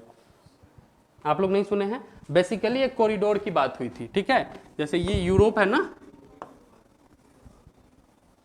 तो कॉरिडोर बनाने, कॉरिडोर किस लिए बनाते हैं? ट्रांसपोर्ट के लिए, ठीक है, कि हमारे देश से दूसरे देश में कुछ अगर भेजना हो तो उसके लिए हम लोग कॉरिडोर बनाते हैं, रेलवे रूट्स बनाते हैं, सी लिंक्स बनाते हैं, रोडवेज बनाते हैं, ठीक है। तो उसी में बात थी कि यूरोप से इंडिया की कनेक्टिविटी की, सॉरी ये मैप में इधर हम दिखा रहे हैं लेकिन मुंबई की कनेक्टिविटी की बात है, तो उतना आप समझ जाइएगा। तो यूरोप से एशिया को जोड़ने की कनेक्टिविटी की बात थी, तो बहुत पहले इस प्रोजेक्ट को सोचा गया था, ठीक है, करीब 2000 में ही इस प्रोजेक्ट को सोचा गया था, ठीक है। उस समय रशिया, इंडिया और ईरान, 3 देश ने मिलकर ये प्लान किया कि हम लोग यूरोप से होते हुए सेंट्रल एशिया क्रॉस करेंगे और इंडिया तक की कनेक्टिविटी पहुंचाएंगे। तो ये उस समय बात चला, उसके ऊपर बाद में ये प्रोजेक्ट बना भी, और रोडवेज बने, रशिया से लेकर एक पोर्ट है आपका ईरान में, वहां से जोड़ते हुए इंडिया के मुंबई पोर्ट तक रास्ता आने की बात थी, ठीक है। तो ये हो गया, प्रोजेक्ट बन गया, सब कुछ रेडी था। अभी क्यों न्यूज में था? तो ये प्रोजेक्ट तो पुराना है। न्यूज में ये था कि रशिया ने बोला है कि हम अपना एक ट्रेन कोयला भर के आपको इसी रूट के माध्यम से इंडिया तक पहुंचाएंगे, ठीक है, जिस वजह से ये पूरे कॉरिडोर क्या आ गया? न्यूज में आ गया, ठीक है। उसके बाद से ये न्यूज में आया, तो ये तो न्यूज हुआ कि रशिया ने एक कोयले का पूरा एक रेलगाड़ी हमारे भारत को पहुंचाया। ये न्यूज है, संदर्भ है, सोर्स है, ठीक है। ये क्वेश्चन थोड़ी ना आएगा, क्वेश्चन में ये थोड़ी ना है कि रशिया ने कितने क्विंटल्स कोयले भेजे हमको। इससे एग्जामिनर क्वेश्चन ये बनाएगा कि ठीक है, ये जो रूट्स जिसके माध्यम से उसने भेजा है कोयले को, उस रूट्स के बारे में आपको पता है या नहीं पता है। जिन्होंने आईआर का क्लास नहीं किया उनको तो नहीं पता होगा, क्योंकि ये आईआर में पढ़ाई जाती है, ठीक है, इंटरनेशनल रिलेशंस में। खैर, अगर वो जिन्होंने नहीं पढ़ा है तो वो करंट अफेयर्स में पढ़ेंगे, तो वहां से आपका काम बनता है कि इस रूट्स के बारे में आप क्या करेंगे? गूगल करेंगे कि भाई ये इंटरनेशनल नॉर्थ साउथ कॉरिडोर है क्या, ठीक है। तो उसमें कुछ बातें जो आपको एग्जाम के लिए जानना है, ये हम आपको हिंट दे रहे हैं कि कैसे पढ़ना होता है, ठीक है। तो सबसे पहले जानेंगे कि ये बना कब है, ठीक है। 2000 में बना है। एक फैक्ट आपका ये हो सकता है कथन बेस्ड सवाल में। दूसरा कि किस किस देशों ने ये इसको आगे आके सबसे पहली बार बनाया था, ठीक है। इस ऑप्शन के साथ खेला जा सकता है, और यही ऑप्शन यूपीएससी में आपके आया भी था। उसमें दे दिया था कि इंटरनेशनल नॉर्थ साउथ कॉरिडोर को रशिया, चाइना और ईरान ने मिलकर इसको ये किया। तो ये गलत स्टेटमेंट है, ठीक। अभी हम आपको बताया कि रशिया, इंडिया और ईरान ये 3 देशों ने मिलकर इसको एस्टैब्लिश किया था। ये उसके बाद पूछेगा कि प्रेजेंटली इसमें कितने मेंबर स्टेट है, ठीक है। अभी कितने मेंबर स्टेट है, किसी को जानकारी है? इस पूरे समीकरण में कितने राज्य इसमें शामिल है? 13, ठीक है, 13 शामिल है, ठीक है। 13 मेंबर स्टेट्स, ठीक है। तो एक तो एलिमिनेशन आप यहाँ सीख सकते हैं कि वर्ल्ड ज्योग्राफी आप लोग पढ़ चुके हैं बहुत पहले, तो ये वर्ल्ड ज्योग्राफी का मैप यहाँ ध्यान दीजिएगा, चूंकि ये फिजिकल ज्योग्राफी है। तो एक चीज यहाँ देखिएगा कि वर्ल्ड ज्योग्राफी में जब बात हो रही है कि यूरोप से कनेक्ट करना है किसको, एशिया को कनेक्ट करना है मिडिल ईस्ट होते हुए, तो इसमें देश भी कौन से होंगे, जो मिडिल ईस्ट के देश होंगे, सेंट्रल एशिया के जो देश होंगे, और जो यूरोप के देश होंगे। यूरोप में रशिया से बेसिकली बात हो रही है और इंडिया तक के जोड़ने की बात है। तो इसमें जब अगर आपको ऑप्शन में देगा कि इसके मेंबर स्टेट चाइना है, इसके मेंबर स्टेट आपको कोरिया का अगर देगा, जापान का देगा, तो वो आप खुद उतना दिमाग लगा सकते हैं कि जब रोड यहाँ से बन रहा है तो आस पड़ोस के लोग ही ना उसमें जुड़ेंगे, या फिर ट्रैवल भी करेंगे तो हम ही ट्रैवल करेंगे। बेली रोड से अगर मेट्रो जा रहा है तो हम लोग जाएंगे उस पर क्रॉस करके। वैशाली का लोग यहाँ कैसे आ जाएगा ट्रैवल करने? हाँ, किसी एक दिन आ सकता है, ठीक है, रेगुलर बेसिस पे तो नहीं आ सकता है ना। तो वो चीज़ है, तो वो एलिमिनेशन मेथड पे आप वो उसको एलिमिनेट कर सकते हैं। तो ये कॉरिडोर न्यूज़ में भी था, क्वेश्चन में भी आया है, और क्वेश्चन यही 2-3 जो आपको अभी स्टेटमेंट बताए इसी से क्वेश्चन आते हैं, ठीक है। ये चीज़ है। अभी एक चीज़ हम लोग बात कर रहे थे सब्जेक्ट के ऊपर, तो आपको यहाँ 3 चीज़ तो आप लोग कर रहे हैं, ठीक है। ये 3 चीज आपके कमांड में है, आपके पकड़ में है, आपकी बहुत अच्छी पकड़ है इस पे, आप लोग बहुत अच्छा इसमें कर भी लेंगे। आपको अभी से क्या करना है, जो आपका बचा हुआ समय है, जो मेरा सजेशन है, बिहार स्पेशल आपका जो हो रहा है उसको होते रहने दीजिए, उस पर अपना कमांड बनाइए। लेकिन अभी यहाँ से आपका मेन काम करना है 2 सब्जेक्ट पे, ज्योग्राफी और इकोनॉमिक। बोले थे ना कि इससे क्वेश्चन आएगा, आ रहे हैं क्वेश्चंस, ठीक है, आ रहे हैं क्वेश्चंस, और बहुत क्वेश्चंस आ रहे हैं, हर एग्जाम में आ रहे हैं। 6 to 8 का अगर टीचर का एग्जाम देखिएगा तो ज्योग्राफी के क्वेश्चंस ऐसे हैं कि पीसीएस के स्टूडेंट से क्वेश्चन नहीं बन रहे हैं, ठीक है। इवन टीचर्स को प्रॉब्लम हो रहा है क्वेश्चन बनाने में, तो आयोग इस लेवल का क्वेश्चन सेट करके दे रहा है, ठीक है। तो ज्योग्राफी और इकोनॉमिक्स, अगर इस बार सिलेक्शन जिनको भी लेना है, इन 2 सब्जेक्ट को मजबूत बनाइए, इन 2 सब्जेक्ट पे अपनी कमांड बनाइए। यही 2 सब्जेक्ट आपको करंट की तरह ये भी आपको एज देगा। एज देने का मतलब जो आप एग्जाम देने के बाद कट ऑफ देखते हैं ना कि इस बार कितना कट ऑफ जा सकता है, ठीक है, वो देखने की जरूरत नहीं पड़ेगी, ठीक है। अगर 100 मार्क्स आ रहा है तब तो आप कट ऑफ का वीडियो 1 नहीं 50 देखेंगे कि भाई मेरा 100 मार्क्स आ रहा है, हम हो रहे हैं। और बहुत सारे यूट्यूबर बोलेंगे कि आप 100 हैं तो आप सुरक्षित है, लेकिन क्या पता कट ऑफ 101 चला जाए। अगर 101 चला जाए तो फिर तो सारा मेहनत पानी में। 67th में आपको एक कहानी बताते हैं लाइट मोड में कि यही हुआ था दिल्ली में, जब सभी स्टूडेंट्स थे, कलीग्स थे हम लोग के सभी लोग, तो हम लोग बैठे हुए थे। हुआ वहाँ पे क्या कि 67th में तो एक तो बीपीएससी का उतना कट ऑफ जाता नहीं था कभी, ठीक है। तो लोगों ने एज्यूम किया कि 90 बहुत है, ठीक है। 67th में 90 जिसका आ रहा है वो इस बार इस एग्जाम को क्रैक कर रहा है, और सीट भी बहुत थे, एसडीएम के भी सीट थे, डीएसपी के भी सीट थे। तो लोगों ने जिसके भी 90, और अच्छा ये था कि जब लोग मिले एक चाय के टपरी पे, तो वहाँ बात हुआ कि 90 से ऊपर अगर वहाँ 10 लोग थे ना तो सभी के 90 के ऊपर से, तो सभी ने वहाँ 90 से ऊपर स्कोर किया हुआ था। फिर बात हुआ कि नहीं यार 90 नहीं हो सकता है, 95 हो सकता है, फिर 95 के भी ऊपर उनका स्कोर है, यानी सभी लोग 100 के ऊपर वाले ही हैं। तो वहाँ पे सभी यूट्यूबर कह रहे हैं कि 90 के अराउंड आपका कट ऑफ जाएगा, कोई कह रहा है 95 जाएगा, कोई कह रहा है 100 जाएगा। और जो 100 बोल रहा था उसको लोग गाली दे रहे थे कि यार तुम 100 कैसे बोल सकते हो, मेरा तो 97 ही आ रहा है, ठीक है, 97 आ रहा है और तुम 100 बता रहे हो। और कोई कोई इतने महान थे कि उसने बता दिए कि देखो मेरा अनुमान से इस बार कट ऑफ 106 जा सकता है। तो एक ही बंदे ने बोला था 106 और वो हाईएस्ट था, ठीक है। तो उसको तो लोगों ने पूरा उसके चैनल को ही बंद करवा दिया, 106 ये पागल हो गया है, जीवन में कभी इतना कट ऑफ नहीं जा सकता है। क्यों? क्योंकि सभी ने अराउंड 100 स्कोर किए थे, और जो हम लोग सही मान के चलते हैं ना उसी पे हम लोग लड़ने लगते हैं कि भाई मेरा जितना आ रहा है वही कट ऑफ जाएगा। ऐसा थोड़ी ना होता है। जब ऑफिशियल कट ऑफ जिस रात आई थी, और दिल्ली में हुआ क्या था कि सभी यूपीएससी के स्टूडेंट, मैं बता रहा हूँ सच्चाई कहानी है, यूपीएससी के स्टूडेंट ने, क्योंकि सभी का स्कोर 90 एबव था, अच्छे, जब यूपीएससी के स्टूडेंट है तो अच्छे ही है, सभी ने अपने मेंस प्रिपरेशन शुरू कर दी थी, ठीक है।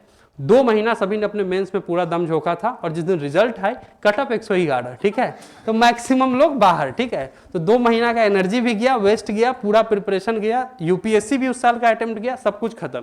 ये होता है कॉम्पिटिटिव एग्जामिनेशन का नेचर, इसी से बचना है। इसलिए हम आपको बोलते हैं कि हमेशा 10 नंबर या 15 नंबर एज लेकर चलिए कि हम 115 स्कोर करेंगे, फिर कट ऑफ के ऊपर जो डिस्कशन होते रहे वहां तक कोई सोच भी नहीं सकता है कि 115 लाना है हमको। वही 115 का अगर स्कोर आपको लाना है ना, तो ये 2 सब्जेक्ट पे कमांड बनाइए, यही आपको क्या कराएगा, उतना स्कोर पहुंचाएगा, ठीक है। क्योंकि ज्योग्राफी और इकोनॉमिक्स के टोटल अगर क्वेश्चन की बात करें तो 25 से कम क्वेश्चन नहीं रहने जा रहे हैं, ठीक है। 25 मिनिमम क्वेश्चन इसको आपको देखने को मिलेंगे, 25 क्वेश्चन। और ये 25 क्वेश्चन ऐसे होंगे जो केवल और केवल स्टेटमेंट बेस्ड होंगे। कैसे होंगे? कथन पे बेस्ड सवाल होंगे, क्योंकि और किसी भी सब्जेक्ट में बीपीएससी के पास ऑप्शन नहीं बचता है कि स्टेटमेंट बेस्ड सवाल बनाए, एक पॉलिटी छोड़ के, ठीक है। बिहार स्पेशल में वन लाइनर क्वेश्चंस बनते हैं, हिस्ट्री में भी खूब कोशिश करता है तो बच्चा पकड़ लेता है, क्योंकि हिस्ट्री इतना ज़्यादा पढ़ा हुआ है कि आप 10 स्टेटमेंट भी दे दोगे बीपीएससी के तो वो बना लेगा, ठीक है। तो वहाँ उसका दाल गलता नहीं है। उसके बाद कोई ऑप्शन साइंस बचा, तो साइंस में वन लाइनर ही बनते हैं, क्योंकि केमिस्ट्री वगैरह से जितने भी वन लाइनर क्वेश्चंस बनाने पड़ते हैं। उसके पास यही फील्ड बच जाता है कि ज्योग्राफी में उसके पास पूरा खुला फील्ड है, जितना स्टेटमेंट दे सके। यही 69 में हुआ भी था। 69 में हुआ क्या था, आप जो पेपर उठा के देखेंगे, जितने भी लोग इस बार एग्जाम दे रहे हैं, आप पूरे प्रीवियस ईयर मत बनाइए, उससे कोई दिक्कत नहीं है। केवल और केवल 69 बना के जाइए, केवल और केवल 69 का पेपर बना के जाइए, और उसके लेवल को देख के जाइए कि आप जिस एग्जाम को देने जा रहे हैं आप उसके लिए पूरी तरीके से प्रिपेयर है या नहीं है, ठीक है। तो वो पेपर आपको 69 बता देगा। उसमें आपको बताएगा कि जियोग्राफी कितना डीप पढ़ के जाना है और इकोनॉमिक्स को कितना डीप पढ़ के जाना है, ठीक है। तो ज्योग्राफी, इकोनॉमिक्स और पॉलिटी को बहुत अच्छे से पढ़ के जाइए। पहले की तरह अगर टेंडेंसी है कि नॉर्मल केवल और बजट और इकोनॉमिक सर्वे पढ़ के चले जाएंगे, पिछली बार तो बजट और इकोनॉमिक सर्वे से क्वेश्चन ही नहीं आया, और आया भी अगर नेशनल बजट से तो वो बना नहीं, क्योंकि रैंडम डेटा। बजट में 17 चैप्टर है, एक एक चैप्टर से एक एक स्टेटमेंट दे दिया। आप 17 चैप्टर थोड़े ना पढ़ने बैठ जाएंगे, वॉल्यूम होता है इतना मोटा वॉल्यूम। इकोनॉमिक्स हम लोग से खत्म नहीं हो रहा है, बजट कौन पढ़ के जाएगा, ठीक है। तो वो क्वेश्चन वो देता ही है कि ये बनाना ही नहीं है आपको, ठीक है। तो 5 से 10 क्वेश्चन ऐसे मिलेंगे कि आपको सिंपली देख के छोड़ देना है कि ये फालतू क्वेश्चन है। जैसे कि गया का पूछा था ना, तो वो तुक ही नहीं है क्वेश्चन पूछने का। जो गया का है उसको खुद नहीं पता था, जो गया का है उसको खुद नहीं पता था, तो वो क्वेश्चंस आपको नहीं बनाने थे, ठीक है। तो 10 क्वेश्चंस दिए जाते हैं ताकि कट ऑफ को नीचे रखा जाए, तो 10 क्वेश्चन छोड़ने के लिए बने जाते हैं। 140 क्वेश्चन ऐसे नहीं काम कर रहा है, क्या फैन है केवल बंद है ना, इसमें केवल फैन काम कर रहा है, क्योंकि यहाँ लाइट इतना रहता है ना कि इस पर बहुत ज़्यादा हीट होता है। चालू हो गया, चालू हो गया या बंद हो गया? बंद हो गया, बंद हो गया, पहले चालू था सर। कोई नहीं, कोई नहीं। टर्बो मोड होगा क्या उसमें? टर्बो देखिए, टर्बो ऑन कर दीजिए।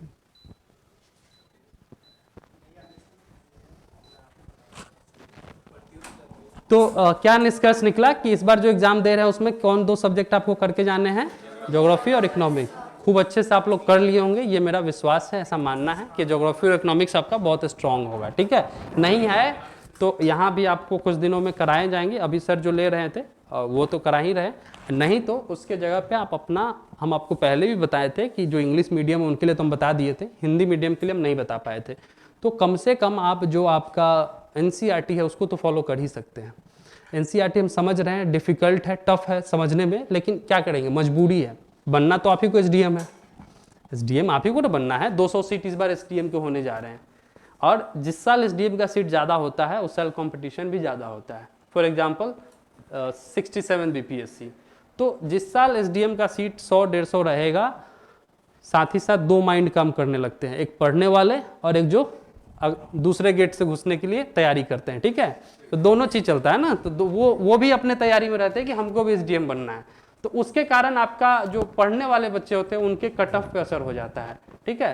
तो SDM का सीट अगर ज़्यादा है तो कंपटीशन भी ज़्यादा है, तो उसके अकॉर्डिंग आप प्रिपरेशन करिए। दम मान के चलिए कि आपका प्रिपरेशन लेवल, अब मुझे नहीं पता है टेस्ट में आपके कितने स्कोर्स आ रहे हैं, कितने स्कोर कर रहे हैं आप लोग टेस्ट में अभी ऑन एन एवरेज?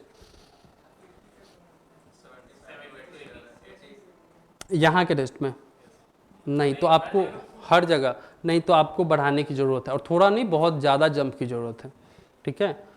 क्योंकि इतना से काम नहीं बनेगा, इतना से आपको लग रहा है काम चल जाएगा, नहीं चलेगा, ठीक है। इकोनॉमिक्स में ही दिक्कत हो रहा होगा, जहाँ ज्योग्राफी के क्वेश्चन आ रहे होंगे, जहाँ इकोनॉमिक्स के क्वेश्चन आ रहे होंगे, वहाँ दिक्कत हो रहे होंगे, ठीक है।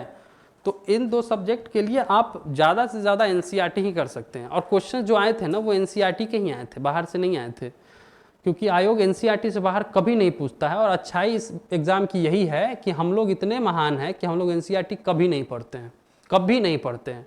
जीवन में एक बच्चा था 7 साल से UPSC का तैयारी कर रहा था, उसको 700 टीचर ने बोल दिया कि बेटा तुम NCERT पढ़ लो, उसने ठान रखा था कि मैं सारे स्टैंडर्ड बुक पढ़ लूंगा लेकिन मैं एनसीईआरटी नहीं पढ़ूंगा, और यही हुआ। उसने नितिन सिंघानिया पढ़ा, उसने रमेश सिंह पढ़ा, उसने सभी बुक पढ़ के रख दिया, ठीक है। ओझा सर की बुक उसने पढ़ा, सभी बुक पढ़ा, बट एनसीईआरटी नहीं पढ़ा उसने, और उसका जिद था कि मैं एनसीईआरटी नहीं पढ़ूंगा, और आज तक पीटी क्वालिफाई करने के लिए उसको सोचना पड़ रहा है, ठीक है।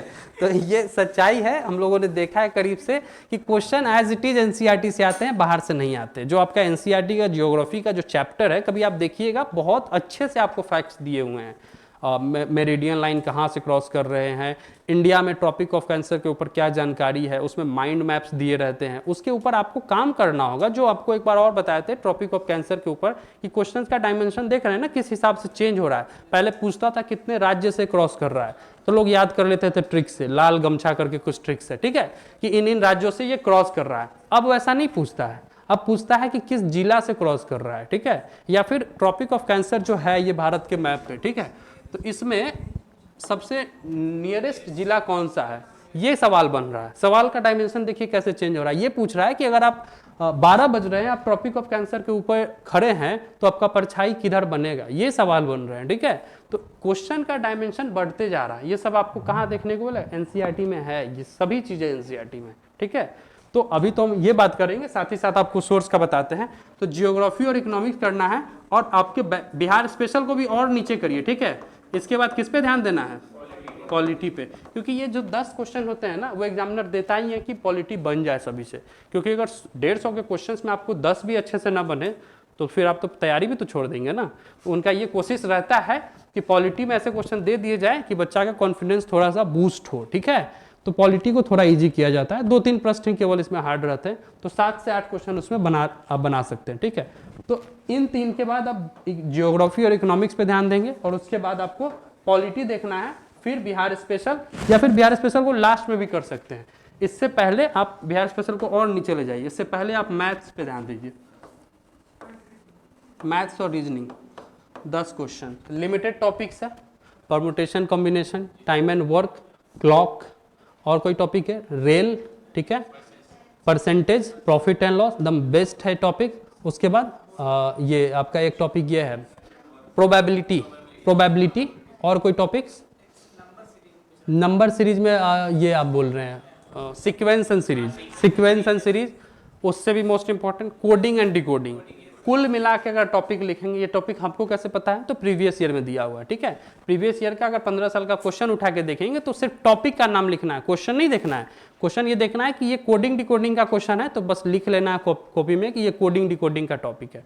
वैसे टॉपिक्स जब छाटेंगे तो आपको मिलेगा कि कुल 15 टॉपिक्स है जिससे क्वेश्चन हर साल आते हैं। तो 10 में से अगर 10 क्वेश्चन के लिए अगर 15 टॉपिक पढ़ना है, तो पूरा मेरे लिए फिजिबल, हम उसको पढ़ के जा सकते हैं। तो उस टॉपिक को करेंगे तो 7 से 8 तो ऐसे ही बना लेंगे, 2-3 तो हम लोग अपना आंसर देख के तुक्का भी लग जाता है, ठीक है। और एक चीज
बैक टू द क्लास, ठीक है।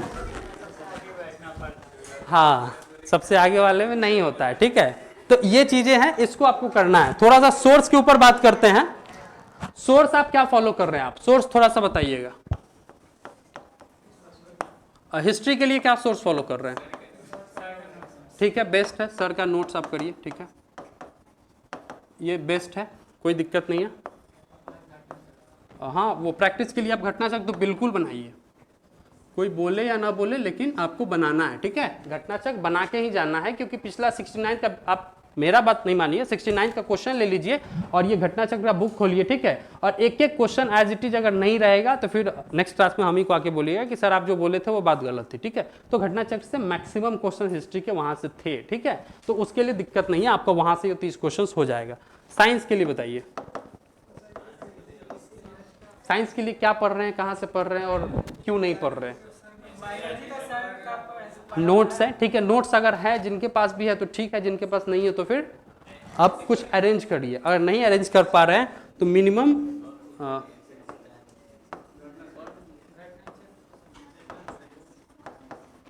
क्योंकि टाइम नहीं है आपके पास।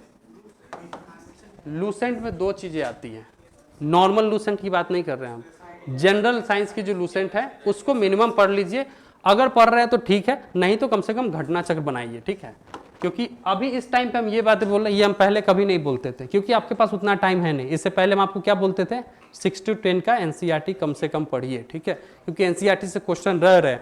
और अगर टाइम मिले अगर आपको, तो क्लास 12 की एक चैप्टर है, हाँ वही बायोटेक्नोलॉजी, ठीक है, क्योंकि ये सिर्फ बीपीएससी में नहीं, हर एक एग्जाम में, अलग अलग एग्जाम में यहाँ से क्वेश्चंस आ रहे हैं, ठीक है। तो बायोटेक्नोलॉजी एक चैप्टर है, इससे पढ़ के जाइए, और 69 में बायोटेक्नोलॉजी से क्वेश्चंस भी आए हैं। हाँ बायो का बुक उठाइएगा, उसमें एक ही चैप्टर, मुझे चैप्टर का नाम नहीं याद है, उसमें बायोटेक्नोलॉजी चैप्टर है, और आपके 69 में 3 क्वेश्चंस उससे आए थे, ठीक है, एज इट इज आते हैं। इस बार क्या क्वेश्चन आएगा आपको पहले बता चुके हैं, जीन एडिटिंग, जीनोम सीक्वेंसिंग, ये सब के ऊपर क्वेश्चन आएगा, ठीक है। जीन्स नाम सुने हैं ना, जीन्स, उसके ऊपर नए नए इन्वेंशंस हो रहे हैं, और आपको बताए थे कि उसी फील्ड में नोबेल प्राइज भी दिया गया है, ठीक है, उसी फील्ड में, मेडिसिन के फील्ड में एक साइंटिस्ट है जिनको नोबेल प्राइज दिया गया है, क्योंकि उन्होंने जीन सीजर बनाया है, यानी जो ऐसा कैंची जो जीन को काट सके, ठीक है, उसका क्या नाम है, उस टेक्नोलॉजी का क्या नाम है, क्योंकि टेक्नोलॉजी आपके सिलेबस में है, और टेक्नोलॉजी से पिछली बार 5 प्रश्न पूछा गया है, ठीक है, तो वही अगर टेक्नोलॉजी अगर न्यूज में है कि जीन को काटने का एक तरीका है, एक नया टेक्नोलॉजी है, उस टेक्नोलॉजी का क्या नाम है, 10 क्रिस्पर कैस9, ठीक है, एक तरह का प्रोटीन है, क्या है, एक तरह का प्रोटीन है, क्रिस्पर कैस9, ठीक है।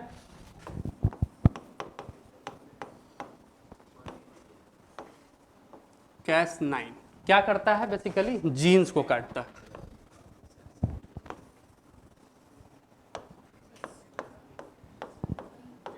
ऐसा ही रहता है ना, डीएनए के अंदर जीन्स होते हैं, ठीक है, तो काट के क्या फायदा है, क्यों काटना है किसी का डीएनए, खराब हो जाता है या डिसफंक्शनल हो जाता है। पता चला कि आपको एग्जांपल भी दिए थे कि फ्यूचर में ऐसा होगा, क्योंकि आजकल लोग हर चीज़ प्लान कर रहे हैं, जो मिडिल क्लास जो है, बेसिकली सब दिक्कत मिडिल क्लास को ही है, ठीक है, मिडिल क्लास के शौक बड़े होते हैं, सपने बड़े होते हैं, ठीक है, तो कोई भी कंपनी अगर कुछ टारगेट करता है तो मिडिल क्लास के लिए ही टारगेट करता है, थार मिडिल क्लास ही ले रहे हैं, ठीक है, और जो हायर क्लास है वो क्या ले रहे हैं, डिफेंडर, या फिर एक थार का ही जो उसका ओरिजिनल वर्जन आता है ना, उसका क्या नाम है, अच्छा 50 लाख का है, ठीक है।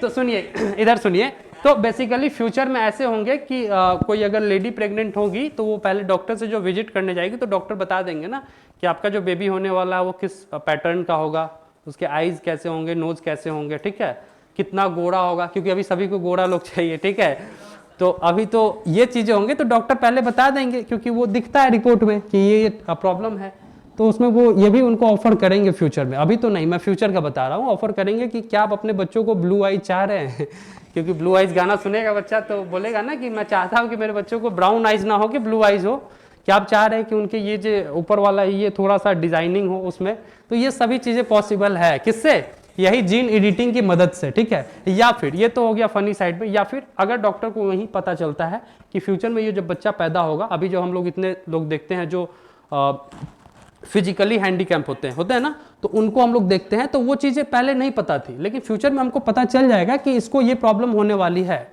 जब भी ये बेबी बॉर्न होगा इसका, तो इसके एक पैर डैमेज होंगे या एक हाथ डैमेज होंगे या फिर बॉडी का कोई एक हिस्सा डैमेज होगा। तो जब मुझे पहले ही पता है तो उसके ऊपर उसका ट्रीटमेंट हम जब वो पेट के अंदर ही है तो वहां ही कर सकते हैं, ठीक है। तो उसमें ये टेक्नोलॉजी बहुत यूजफुल है। तो इसका यूजफुल अगर देखें, एडवांटेज देखें, फायदा देखें तो बहुत ज्यादा है, डिसएडवांटेज भी बहुत ज्यादा है। तो डिसएडवांटेज का रोक के अगर एडवांटेज के ऊपर काम करें तो इसका यूज हम लोग कर सकते हैं इसके लिए, ठीक है।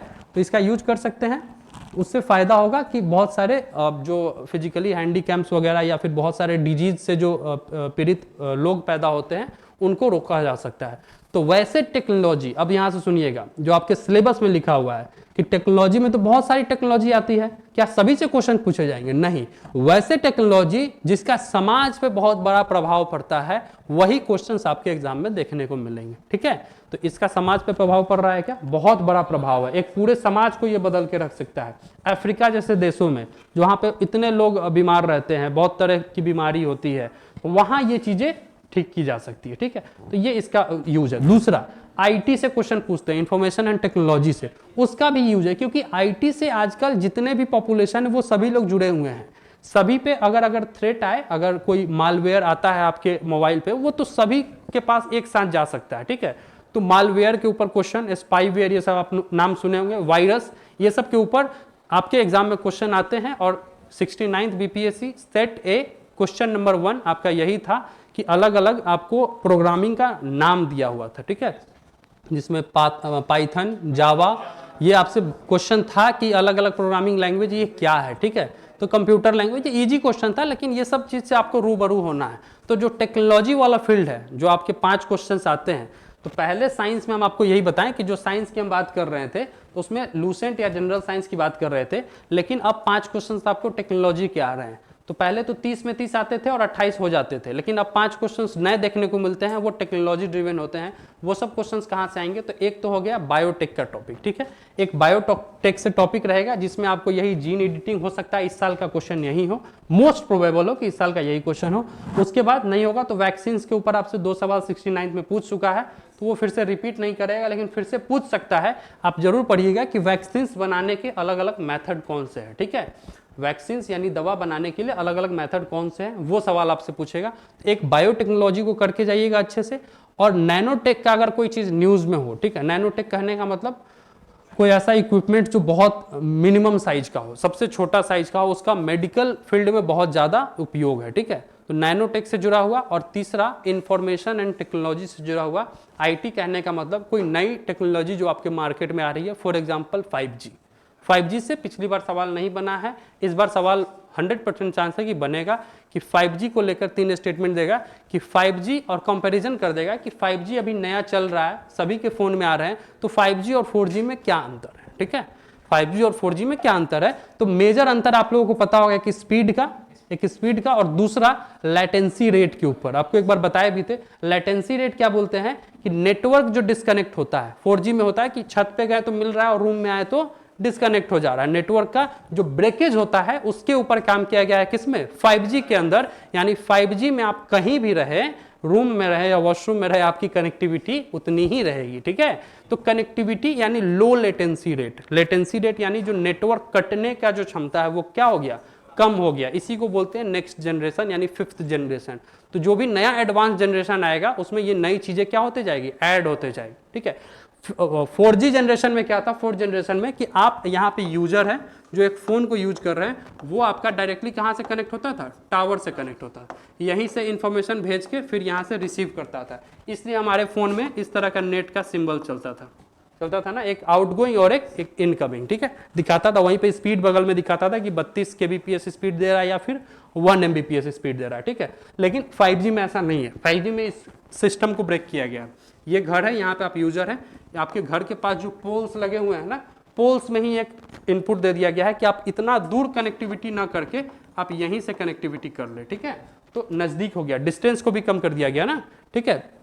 ये चीज है। तो ये सब चीज आपको देखना है, आईटी वगैरह देखना है और बायोटेक देखना है। तो टेक का ये 4-5 टॉपिक। अब इसके लिए कहाँ से करेंगे? ये टेक का इतना टॉपिक कहाँ से कर पाएंगे आप लोग? कोई सोर्स आप लोगों को पता है? क्योंकि किताब से करने तो जाएंगे नहीं, 5 क्वेश्चन के लिए किताब कौन पढ़ने जाएगा। इसके लिए आप क्या करिएगा कि विजन आईएएस की हिंदी और इंग्लिश दोनों में अवेलेबल है, ठीक है। विजन आईएएस की साइंस एंड टेक, ध्यान से सुनिएगा, साइंस एंड टेक नाम से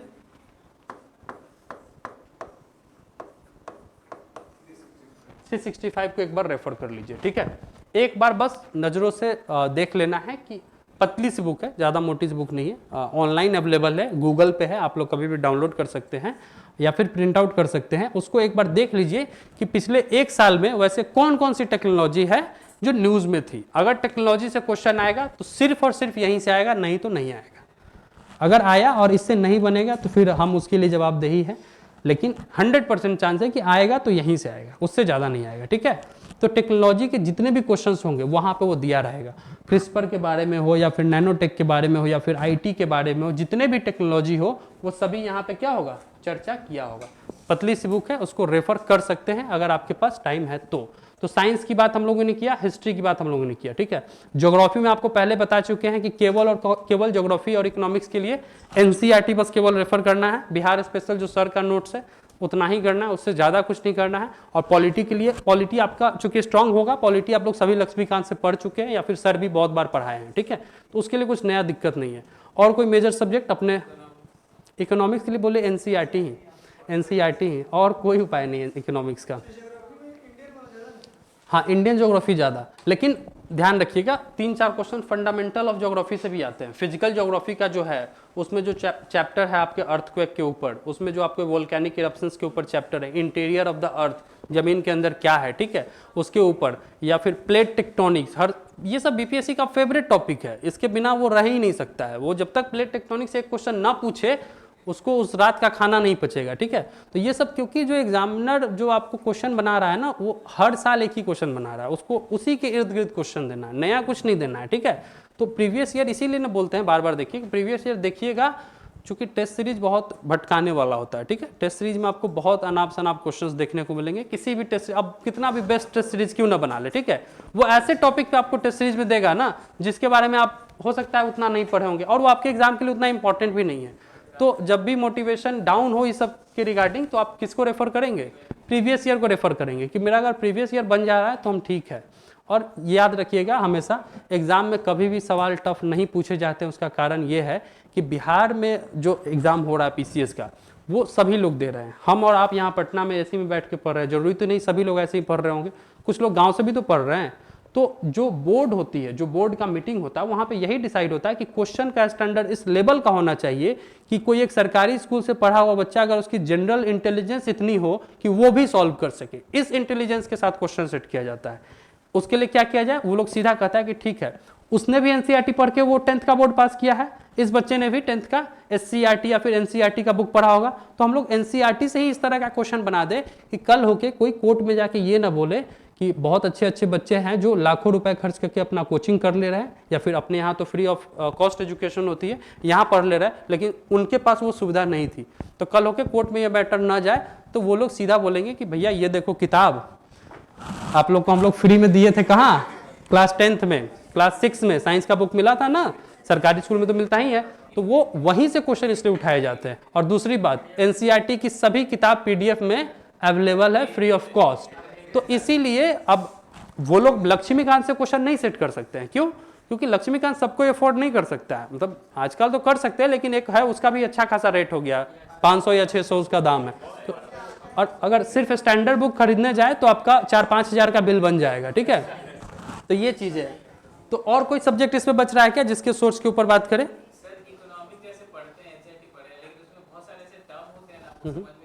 उसके लिए आप सिंपली यूट्यूब पे डालिए या फिर गूगल पे डालिए, ठीक है। यूट्यूब पे डालिए 2 मिनट्स वीडियो या फिर 3 मिनट।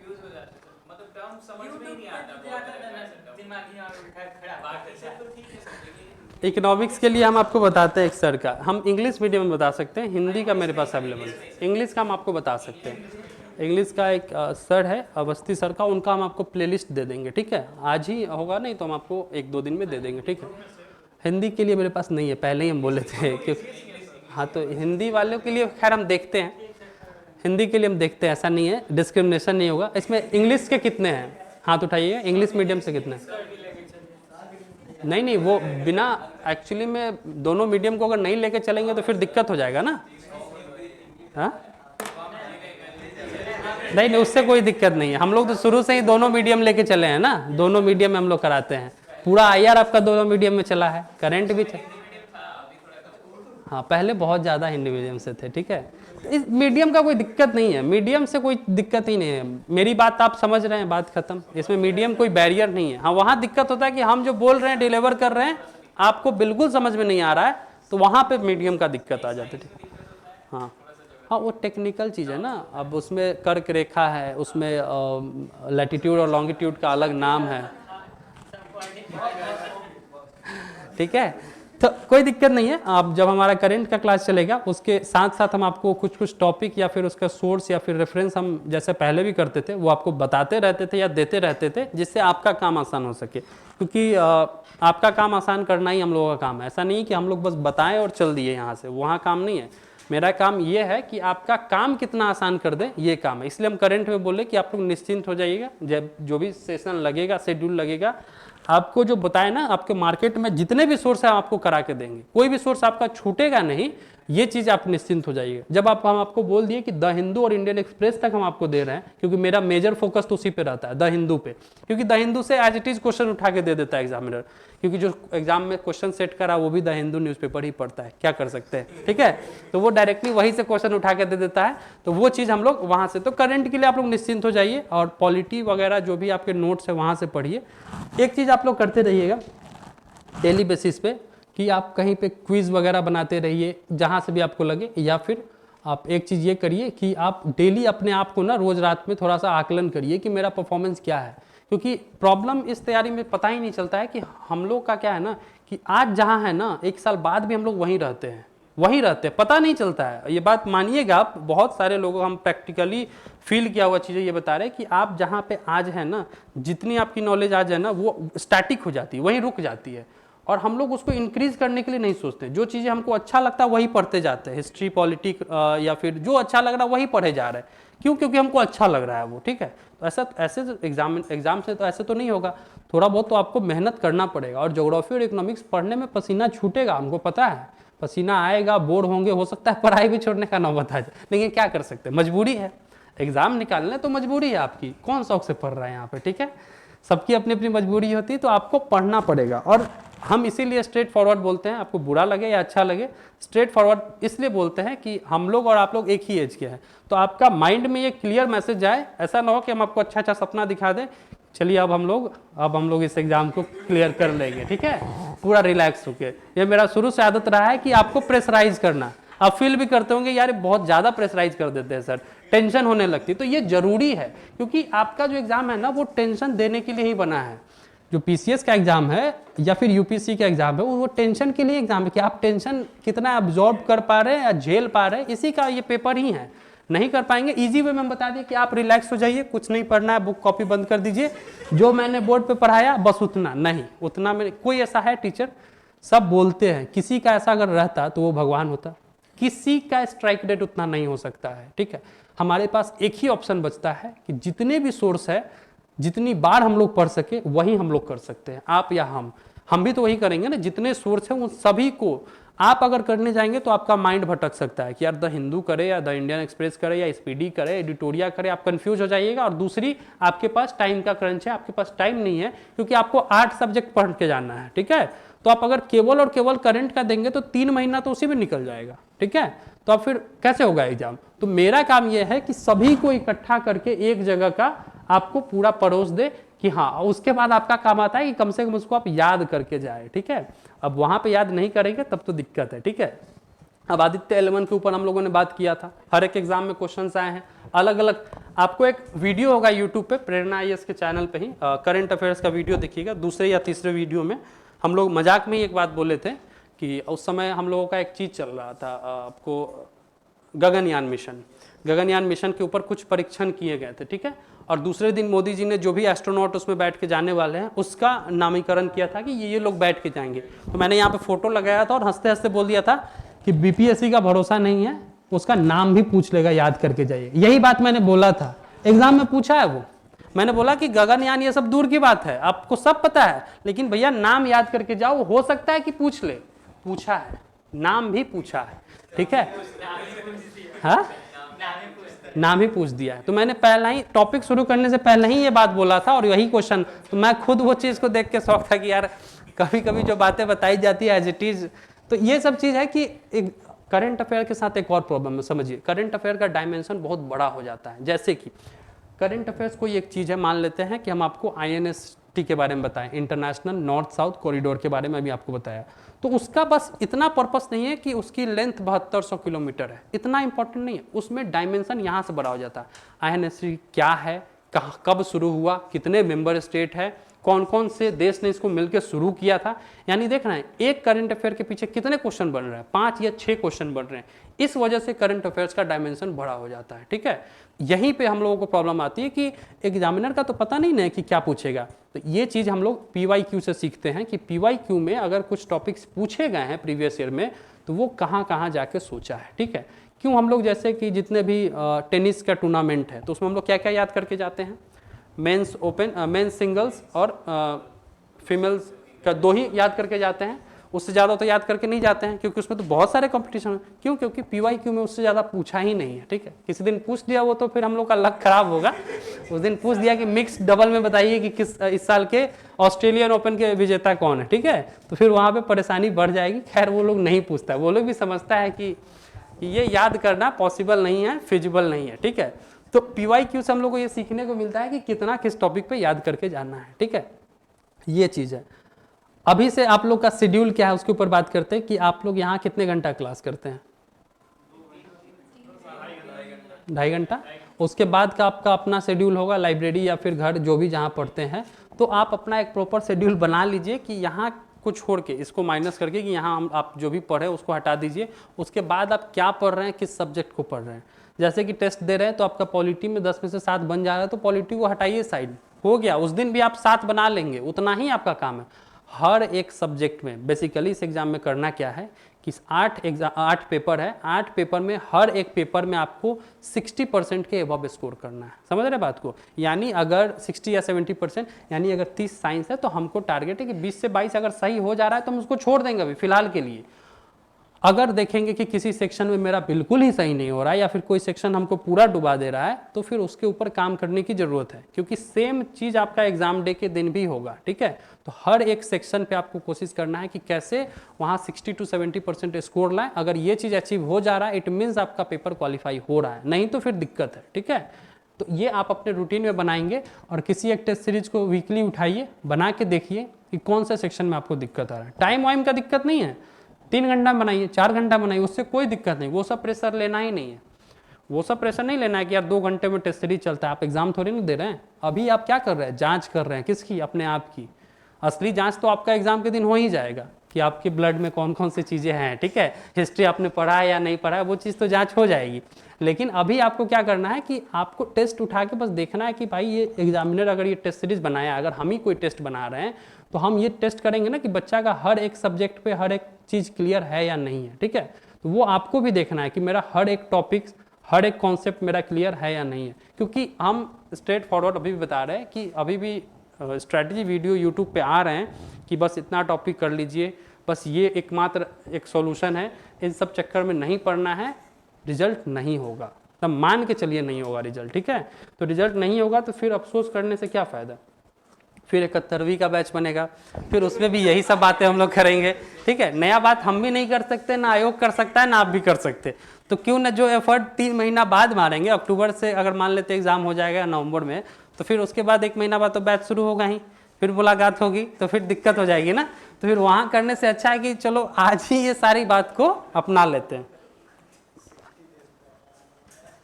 हाँ, 60 डेज प्लानर, 70 डेज प्लानर, ये सब कुछ नहीं होता है। रिजल्ट ये सब एक दो का हो जाता है, मान लेते 1-2 का हो जाता है, लेकिन जो मैक्सिमम PDF में नाम रहते हैं ना, वो पिछला 1-2 साल से अपने आप को घिस रहा है, कहीं ना कहीं बैठ के अपने आप को घिस रहा है, पसीने में है वो, उसी का रिजल्ट हो रहा है। क्योंकि आप भी जानते हो कि किसी न किसी को जिनका रिजल्ट हुआ है, उनके बारे में आप कभी सोच के देखिए कि उसका 1 साल का जर्नी कैसे रहा है। क्योंकि हम लोग तो दिन रात देख रहे हैं, क्योंकि मेरे साथ है, अगर वो बैठा हुआ है ऑफिस में तो हम जान रहे हैं कि भाई 2 साल से वो कहीं ना कहीं अपने आप को झोंके हुए थे पूरे उतने मेहनत में, तभी उनका हुआ है, नहीं तो नहीं होता। नहीं तो वो वहाँ पे बैठते नहीं। अब जो पूरा एंजॉय में है, ऐसा नहीं एंजॉय नहीं करना है, लेकिन अपने करिकुलम को डिसाइड करना है कि अगर मेरा 6 घंटा का शेड्यूल है तो हम वो पढ़ेंगे चाहे जो हो जाए। पार्टी भी करने गए तो 2 घंटा हम पार्टी करने के बाद अपना आके टॉपिक्स और टारगेट को क्या करेंगे, ख़त्म करेंगे। नहीं टारगेट अचीव हो रहा है तो फिर दिक्कत है, ठीक है। और इसमें यही प्रॉब्लम है कि टारगेट अचीव नहीं होता है और टॉपिक्स ख़त्म नहीं होते। टॉपिक्स नहीं ख़त्म होंगे तो फिर प्रॉब्लम है, फिर दिक्कत हो जाएगा।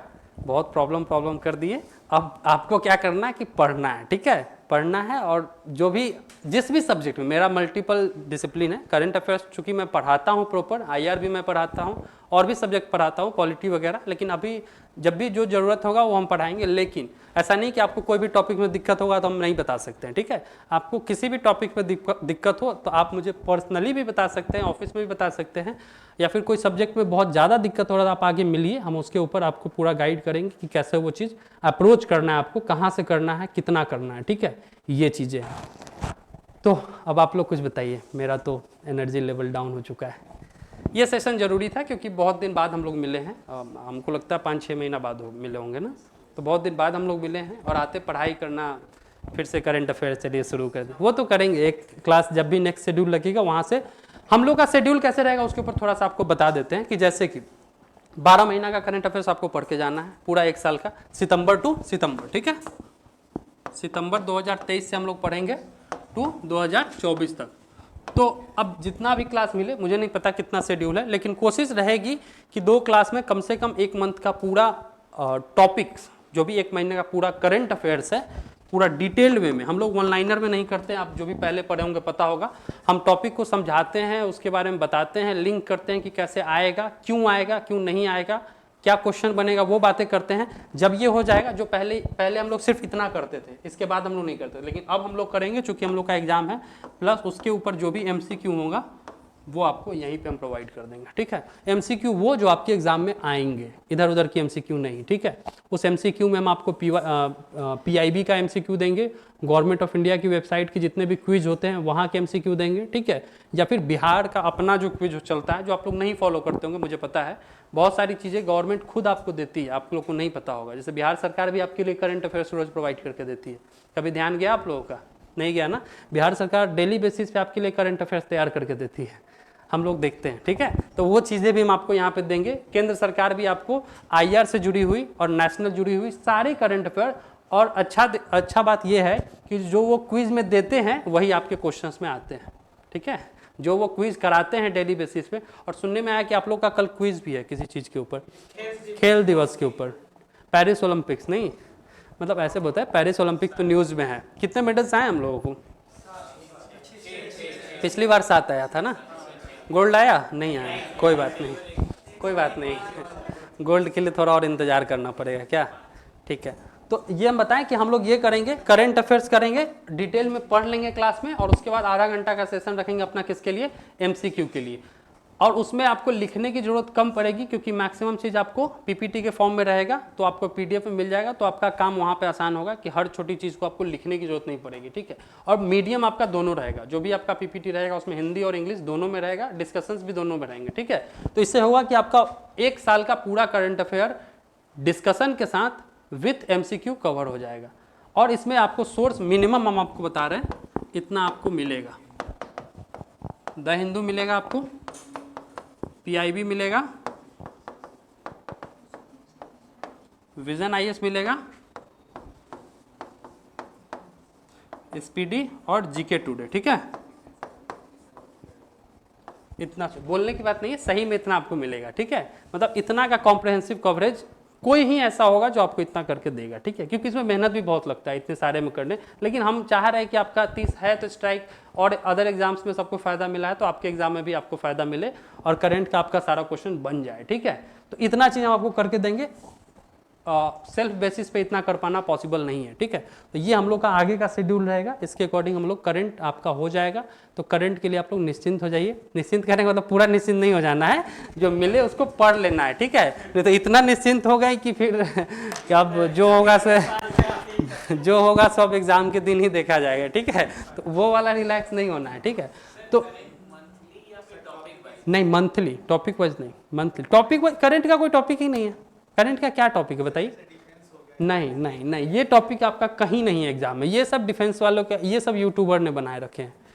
आप मुझे बताइए, नहीं बुरा नहीं मानिएगा, मेरी कोई बात का कोई बुरा नहीं मानेंगे, हम आपको जो सही होता बताते हैं। 69 का पेपर उठाइए, 68 का पेपर बताइए, उसमें कहाँ है, कहाँ किस सेक्शन से क्वेश्चन आए हैं।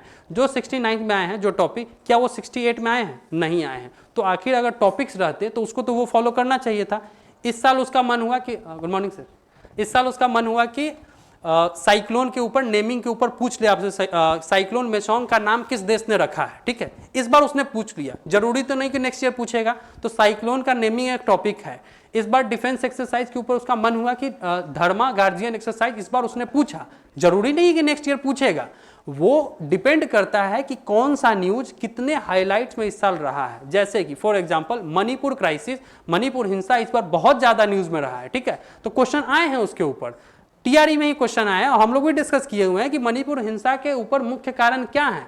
तो उसमें दो कम्युनिटी का नाम दिया हुआ है कि इन दोनों का आपसी विवाद इसके कारण है, तो ये क्वेश्चन आए हुए हैं। क्यों? क्योंकि ये बहुत ज्यादा न्यूज। अब मणिपुर हिंसा 1 साल के लिए था, अभी चल रहा है, 2 साल बाद तो नहीं होगा, ये किस टॉपिक में आएगा? इसका क्या टॉपिक हो सकता है? कोई टॉपिक नहीं होगा। तो बीपीएससी और यूपीएससी के एग्जाम में कोई टॉपिक नहीं होता। कुल मिला के बात यह है कि जो डेली बेसिस पे न्यूज़पेपर्स में आपके आ रहे हैं वही आपके करंट अफेयर्स हैं। उसमें मुख्यतः 2 टॉपिक है, इंटरनेशनल रिलेशन और नेशनल अफेयर, जो अंतर्राष्ट्रीय मुद्दे हैं, जो किसी देश के साथ हमारा समझौता हो रहा है या फिर उनके साथ कुछ अच्छे एग्रीमेंट्स हो रहे हैं बड़े बड़े टॉप देशों के साथ, या फिर कोई एग्रीमेंट पहली बार हो रहा है, वो आपके पेपर में देखने को मिलेंगे। या फिर नेशनल यानी राष्ट्रीय स्तर का कोई मुद्दा बहुत हाईलाइट्स हुआ है, बहुत ज़्यादा न्यूज़ में है, जैसे फॉर एग्जांपल रिसेंट की बात करें जो अभी चल रहा है, हम आपको ये बहुत पहले पढ़ा भी चुके हैं, पता नहीं आप लोग को याद है कि नहीं, सब कैटेगराइजेशन ऑफ शेड्यूल कास्ट पढ़ाए थे या नहीं पढ़ाए थे? पढ़ाए थे ना, कि जब सुप्रीम कोर्ट इस पर जजमेंट लेगा फिर लोग रोड पे उतरेंगे, ये सब कहानी आपको पहले ही बताए थे। सेम चीज हो भी रही ना, सुप्रीम कोर्ट का आया निर्णय, सब कैटेगराइज करना है कि जो भी एससी कम्युनिटीज हैं उसके अंदर भी क्रीमी लेयर का कॉन्सेप्ट करने का बात हो रहा है। उसके लेकर लोगों ने धरना प्रदर्शन शुरू कर दिया। ये सब हम आपको पहले बताए थे, और एससी और एसटी के ऊपर आपको डिटेल्ड क्लास कराए थे हम आपको कि कैसे सब कैटेगराइज करते हैं, ओबीसीज को कैसे करते हैं, शेड्यूल्ड ट्राइब्स को। तो ये सब पहले की बात है, हम लोग रिपीट करेंगे, ठीक है। तो ये चीज़ें, तो ये सब चीज़ आपको कहीं टॉपिक्स में तो नहीं आते हैं, लेकिन आपके एग्जाम में ये सब क्वेश्चन देखने को मिलेगा, ठीक है। ये सब क्वेश्चन आपको एग्जाम में देखने को मिलेगा। तो हम लोग मंथली बेसिस पे करेंगे, यानी 1 महीना अगर मानते हैं सितंबर 2023 उठाते हैं, तो सितंबर 2023 में जितने भी इंटरनेशनल, नेशनल और बिहार से रिलेटेड जितने भी इंपॉर्टेंट करंट अफेयर्स हैं जो आपके एग्जाम में आने की संभावना है, उसको डिस्कस करेंगे। और साथ ही साथ जो एमसीक्यू कराएंगे, यहीं पे आपको बताएंगे कि अदर एग्जाम में जो बीपीएससी के द्वारा सितंबर 2023 से कुछ अगर क्वेश्चन पूछे गए हैं तो वो कौन कौन से क्वेश्चन पूछे गए हैं, ठीक है। और एक बात और ध्यान रखिएगा कि जो आपका एग्जाम होगा उसमें आपके लिए इंपॉर्टेंट मंथ्स कौन से होंगे, तो नवंबर दिसंबर सबसे ज़्यादा इंपॉर्टेंट होगा। कौन सा? नवंबर दिसंबर 2023 का, ठीक है। और जनवरी टू जून सबसे मोस्ट इंपॉर्टेंट है। ये गलती नहीं करना है कि यार अभी अक्टूबर भी देख लेते हैं, इधर का अगस्त, नहीं, ये सब नहीं आएगा। ये सब कॉन्फिडेंटली बता रहे नहीं आएगा। आप जून तक का बेस्ट करके जाइए, आपका मैक्सिमम करंट अफेयर्स वहीं से रहेगा, ठीक है। एग्जाम का डेट बढ़ सकता है, पेपर सेट हो चुका है, पेपर सेट हो चुका है 30 सितंबर को मानते हुए पेपर सेट हो चुका है। वो तो गलती हो गया कि आयोग फंस गया है किसी चीज़ में। आयोग पेपर सेट करने के लिए वेट थोड़ी ना करता है। आयोग के जो मेंबर है जो क्वेश्चन सेट करते हैं, मान लो कल ही तुम्हारा टेस्ट है, मुझे क्वेश्चन मिला कि कल के टेस्ट के लिए क्वेश्चन सेट करके दे देना है, तो मैं तो क्वेश्चन सेट करके दे दिया।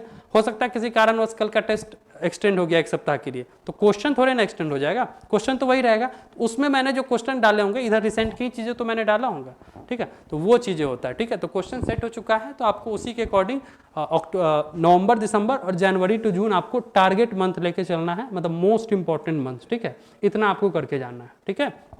बाद बाकी करंट अफेयर्स की क्लास में हम लोग पूरा डिटेल्स में पढ़ेंगे, और फिर ये स्ट्रैटेजी वीडियो वगैरह नहीं होगी, ये डिस्कशंस वगैरह नहीं होगी, क्योंकि वहाँ सिर्फ पढ़ाई की बातें होगी, क्योंकि अदर चीज़ों के लिए टाइम नहीं बचेगा वहाँ पे, ठीक है। और आपके कुछ डाउट्स है, प्रश्न है, तो आप पूछिए, यहीं पे हम खड़ा हैं। नहीं तो फिर हम लोग सेशन को ही आज, ये नॉर्मल सेशन था, इंटरैक्टिव सेशन था, कोई क्लास टॉपिक्स है बट आज इंटरेस्ट नहीं है, ठीक है। तो फिर हम लोग फ्रेश स्टार्ट करेंगे नेक्स्ट डे से। नहीं तो उसमें आपको मेजर जो टेनिस टूर्नामेंट है वो देख के जाना है, और दूसरा 2 ही से पूछता है, एक क्रिकेट और दूसरा टेनिस टूर्नामेंट। अब देखिए क्वेश्चन उठा के हर साल एक क्वेश्चन क्रिकेट से पूछता है, क्योंकि क्रिकेट में उसको इंटरेस्ट है। कौन कब संन्यास ले रहा है, ठीक है, अभी रिसेंट में कोई लिया है ना, शिखर धवन, तो कौन कब संन्यास ले रहा है, डेट पूछ देता था, पहले तो डेट पूछ देता है। MS धोनी के साथ किसने संन्यास लिया, क्रिकेट में महिला और पुरुष दोनों के लिए समान वेतन किया गया, उस साल भी क्वेश्चन आया है। फिर पाकिस्तान के जो प्राइम मिनिस्टर है उनका हाँ इमरान खान का इलेक्शन सिंबल क्या था, क्या सिंबल था उनका?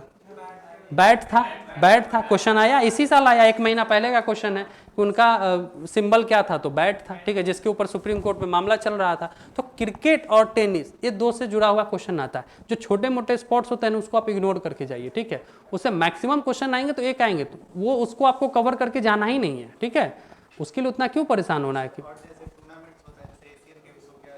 ये करके जाना है। जैसे कि मेजर 2 ही हुआ अभी, जो आपको चाइना में जो हुआ है एशियन गेम्स जो हुआ है वो करके जाना है, और पेरिस ओलंपिक्स जो बड़ा, हम आपको बताएं ना, जो बड़ा चीजें हो रहा है जहाँ पे आपको राष्ट्रीय गौरव की बात हो रही है वो सब पूछे जाते हैं।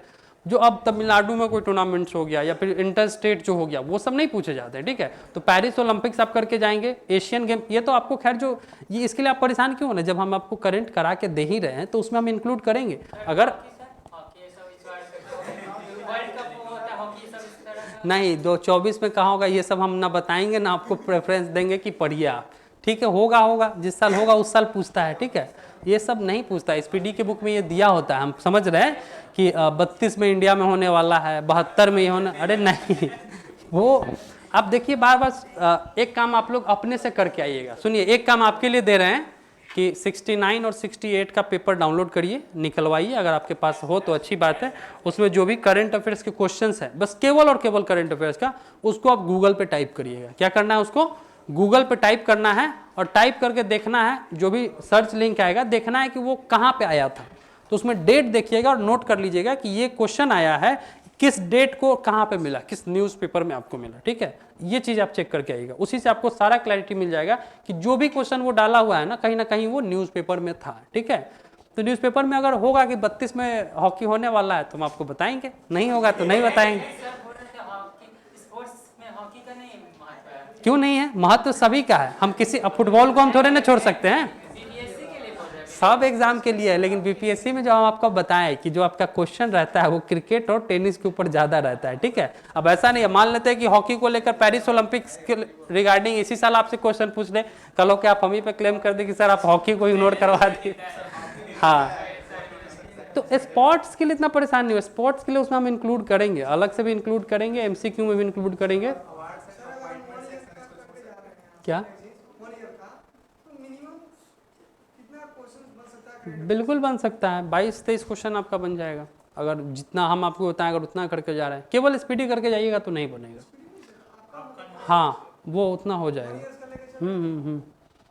बन जाएगा 22 से 25 का हम लोग, मैं खुद चाहता हूँ ना कि आपका बने, मैं थोड़े नहीं चाहूँगा कि आपका ना बने। अब एग्जाम, हाँ एक चीज़ ये जरूर कॉन्फिडेंस है कि अगर वो चीज़ें नहीं बनेगी आपसे भी तो किसी से भी नहीं बनेगी, इस बात की हम एश्योरिटी दे सकते हैं, ठीक है। इस बात के लिए हम आपको कॉन्फिडेंस दे सकते हैं कि करंट में कोई ऐसा नहीं बोलेगा कि भाई हमने 29 बना के आए, तुम कहाँ से बना के आए, ये नहीं होगा, ठीक है।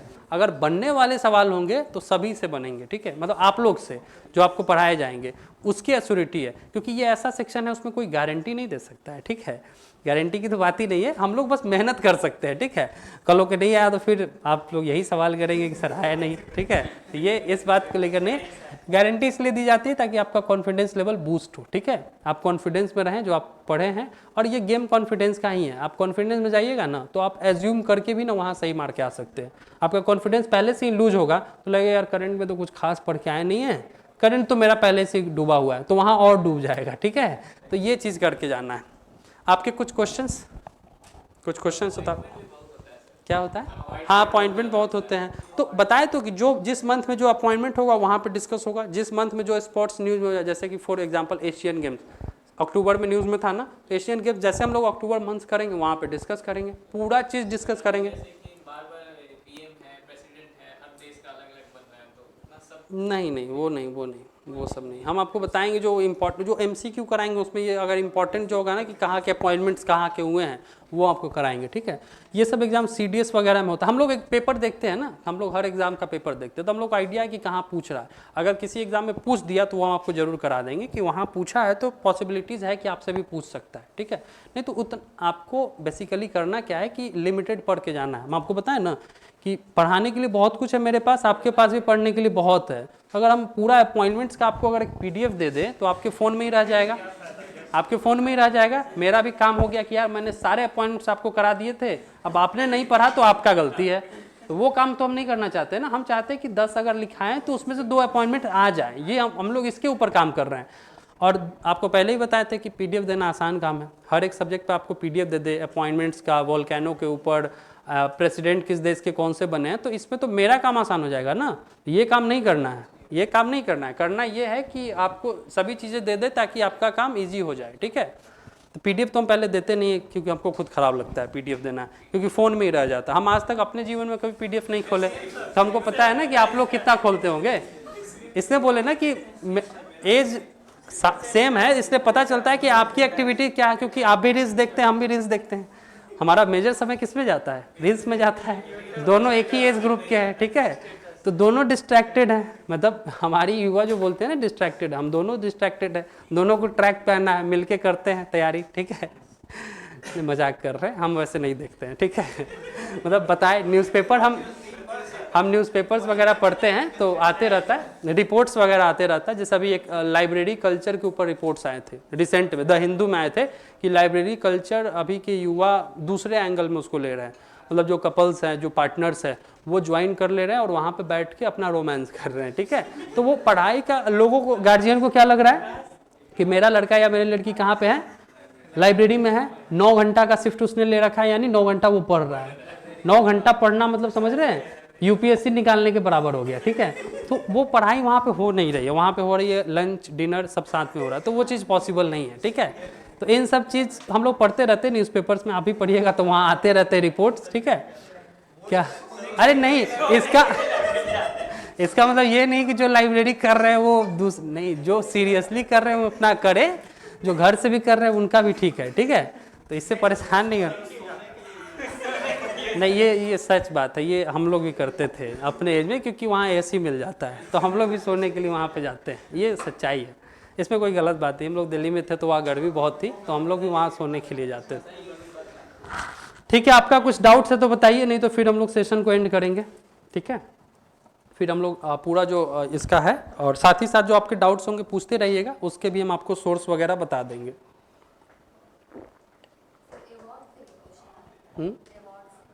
हाँ, अवार्ड अपॉइंटमेंट सभी से क्वेश्चन आते हैं, क्वेश्चन सभी से आते हैं, ऐसा नहीं कि क्वेश्चन नहीं आते। अवार्ड जैसे पद्म भूषण ही है, या फिर कोई नेशनल अवार्ड्स उससे क्वेश्चन आते हैं, या फिर अभी आपको जो दादा साहब फाल्के अवार्ड्स उसके ऊपर आते हैं, तो हम आपको बताएंगे कि क्या आपको पढ़ के जाना। केवल अवार्ड्स तो हम आपको पढ़ाएंगे नहीं कि दादा साहब फाल्के अवार्ड इस बार इनको दिया गया, तो ये तो आपको यूट्यूब पे भी मिल जाएगा, ये तो गूगल पे भी मिल जाएगा। तो फिर मेरा क्या काम है? मेरा काम ये है कि हम आपको बताएंगे अवार्ड की शुरुआत कहाँ से हुई है, कब किसको मिला है, क्यों इम्पोर्टेंट है, और आपको कौन कौन से इंपॉर्टेंट फैक्ट्स पढ़ के जानने हैं, वो सारा टिक डाउन हम कराएंगे, ठीक है। वो काम मेरा है। तो अवार्ड्स वगैरह सभी चीज़ कवर कराएंगे, आपको अलग से करने की जरूरत नहीं पड़ेगी कि आप अवार्ड्स अलग से कर रहे हैं, स्पोर्ट्स छूट गया, GI टैग वगैरह नहीं। आप एक काम करिएगा, जितने भी लोग नए हैं, आप एक बार प्रेरणा IAS की यूट्यूब चैनल पे जाइएगा, उसमें करंट अफेयर्स की प्लेलिस्ट को खोलिएगा, हम ही आपको वहाँ पे मिलेंगे। तो एक बार आप देखिएगा कि उसमें मैंने कैसे कराया है, तो फिर आपको हो सकता है कि कुछ डाउट्स क्लियर हो जाएंगे। स्टार्टिंग क्लास ही आपका जो आप GI टैग बोले ना, उसी से याद आ गया, मैंने GI टैग से ही शुरुआत किया था, और GI टैग की मैंने पूरी हिस्ट्री पढ़ा रखी है वहाँ पर, ठीक है। और बोले थे कि कौन कौन से GI टैग आपको याद करके जाना है, क्योंकि सालों भर GI टैग ऐड होते रहता है, तो वहीं पे मैंने बता रखा है। तो ये सब आपको फिर कराएंगे आने वाले सेशंस में, जैसे जैसे टॉपिक्स आएंगे वो सब करा के जाएंगे। आपको बताया था ना कि हाइड्रोजन फ्यूल जलता है तो क्या होता है, हम लोग यहीं पे डिस्कस किए थे कि हाइड्रोजन ईंधन अभी बहुत न्यूज़ में है, आपको बोले भी थे। तो बोले थे कि हाइड्रोजन ईंधन न्यूज़ में है, तो आपसे सवाल क्या पूछेगा वो भी आपको बताए थे कि एग्जामिनर आपसे सवाल पूछेगा कि हाइड्रोजन जब जलता है तो उसका बाई प्रोडक्ट क्या निकलता है। मान लेते हैं कोई कार हाइड्रोजन से चल रही है, अभी इंडिया में एक ही कार है जो हाइड्रोजन से चलती है, वो किसके पास है? नितिन गडकरी साहब के पास है, वो खुद रोड ट्रांसपोर्ट मिनिस्टर है ना। तो वो संसद भवन जाते हैं तो उसी कार से जाते हैं जो हाइड्रोजन ईंधन से चलती है। तो हाइड्रोजन का फायदा क्या है? उसमें पॉल्यूशन नहीं है, ठीक है, पॉल्यूशन नहीं है, तो इस वजह से वो उससे जाते हैं, तो एक नेचर फ्रेंडली है। तो हाइड्रोजन क्या होता है, हाइड्रोजन बनेगा कैसे? फिर हाइड्रोजन हमारे पास तो कहीं है नहीं कि ज़मीन से निकाल ले या फिर पानी के इलेक्ट्रोलाइसिस से। तो एक क्वेश्चन तो यही आपसे पूछा है कि हाइड्रोजन ईंधन बनाने के लिए पानी को कैसे ब्रेक डाउन करेंगे, किस प्रोसेस से, तो हमारा हाइड्रोजन अलग होगा, ऑक्सीजन अलग होगा, तो इलेक्ट्रोलाइसिस मेथड से। एक क्वेश्चन यहाँ से बनता है। दूसरा आपसे सवाल हम आपको ये डिस्कस भी किए थे कि हाइड्रोजन ठीक है गाड़ी में मैंने डाला, पूरा फुल टैंकी कर दिया है, अब गाड़ी हम चला रहे हैं, ठीक है, तो जब हाइड्रोजन जलेगा तो उसके साथ उसके बाई प्रोडक्ट में क्या निकलेगा, यानी नॉर्मल ईंधन जो जलता है तो उसमें से धुआं निकलता है, उसमें CFC वगैरह या फिर बहुत सारा कार्बन मोनोऑक्साइड ये सब रहता है ना, तो वो सब रहता है। तो इसमें आपका क्या निकलेगा जब हाइड्रोजन जलेगा, H2O निकलेगा। ये चीज़ हम लोग चर्चा किए थे कि पानी का ड्रॉपलेट्स आता है, ठीक है, तो मतलब पानी का ड्रॉपलेट्स आता है तो पानी आपकी गाड़ी में, क्वेश्चन भी था।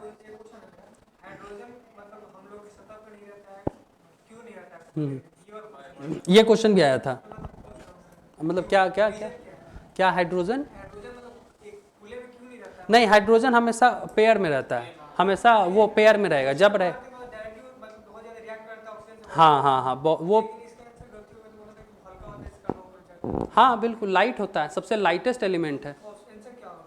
ऑप्शन में क्या क्या नहीं, दोनों था, मोर देन एबव का ऑप्शन नहीं है, नहीं तो लाइटेस्ट वाला ऑप्शन के साथ होगा, लाइटेस्ट उसमें दिया भी होगा मोस्ट करेक्ट में लाइटेस्ट।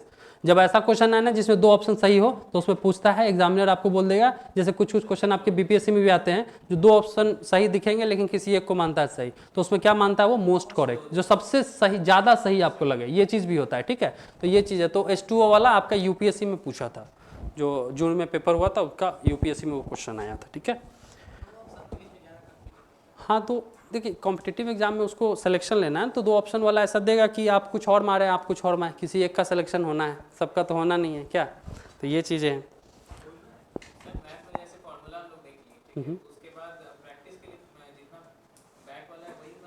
वही वाला, या फिर आप जैसे मान लेते परसेंटेज टॉपिक का है तो कुछ किसी जैसे कि उस फील्ड में जो जैसे राकेश सर हैं, ये लोग हैं ना, और भी गगन प्रताप सर है, तो उनका नहीं वीडियो नहीं देखना, उनका एक PDF आता है 2 पन्ना या 3 पन्ना जिसमें सभी परसेंटेज के क्वेश्चन रहते हैं, वो आप बना सकते हैं।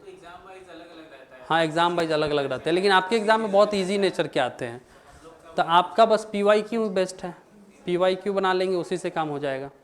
PYQ बनाइए। मैथ्स वैस बना रहे हैं या नहीं बना रहे अभी तक? एक भी नहीं तो बनाइए। कॉन्फिडेंटली कह रहे हैं कि नहीं बना रहे सर, मतलब कोई चीज़ आप नहीं कर रहे हैं और उसको इतना कॉन्फिडेंस से पेश कर रहे हैं कि मैं इस तैयारी को नहीं कर रहा, ठीक है। तो मैथ्स वगैरह आप स्टार्ट कर दीजिए, ठीक है। आप लोग बताइए, इतना शांत है, कुछ डाउट्स है क्या, टेंशन वगैरह हो गया क्या कि मतलब अब पेपर कैसे निकलेगा? नहीं उसका टेंशन नहीं लेना है, पेपर निकल जाएगा, ठीक है। पढ़ रहे हैं अगर सीरियस मोड में तो पेपर निकल जाएगा, ठीक है। और फर्स्ट अटेम्प्ट है, आपके पास एनर्जी ज़्यादा है इसलिए हम आपको बोल रहे हैं, जिनका भी फर्स्ट अटेम्प्ट है उनका एनर्जी लेवल बहुत ज़्यादा होता है, यही एनर्जी लेवल आपका दूसरे तीसरे अटेम्प्ट में नहीं रहेगा। दूसरे तीसरे अटेम्प्ट में आप किसी की बात भी नहीं सुनेंगे, अगर यही लेक्चर हम आपको उस समय देंगे तो आप बोलेंगे यार क्या ही बोले जा रहा है, घर चलो ठीक है। तो फर्स्ट अटेम्प्ट है इसलिए आप सुन भी पा रहे हैं, ठीक है। तो ये चीज़ करिए, आप अपना पूरा एनर्जी लगाइए और एग्ज़ाम अच्छे से क्लियर करिए, ठीक है। ठीक है, थैंक यू सो मच।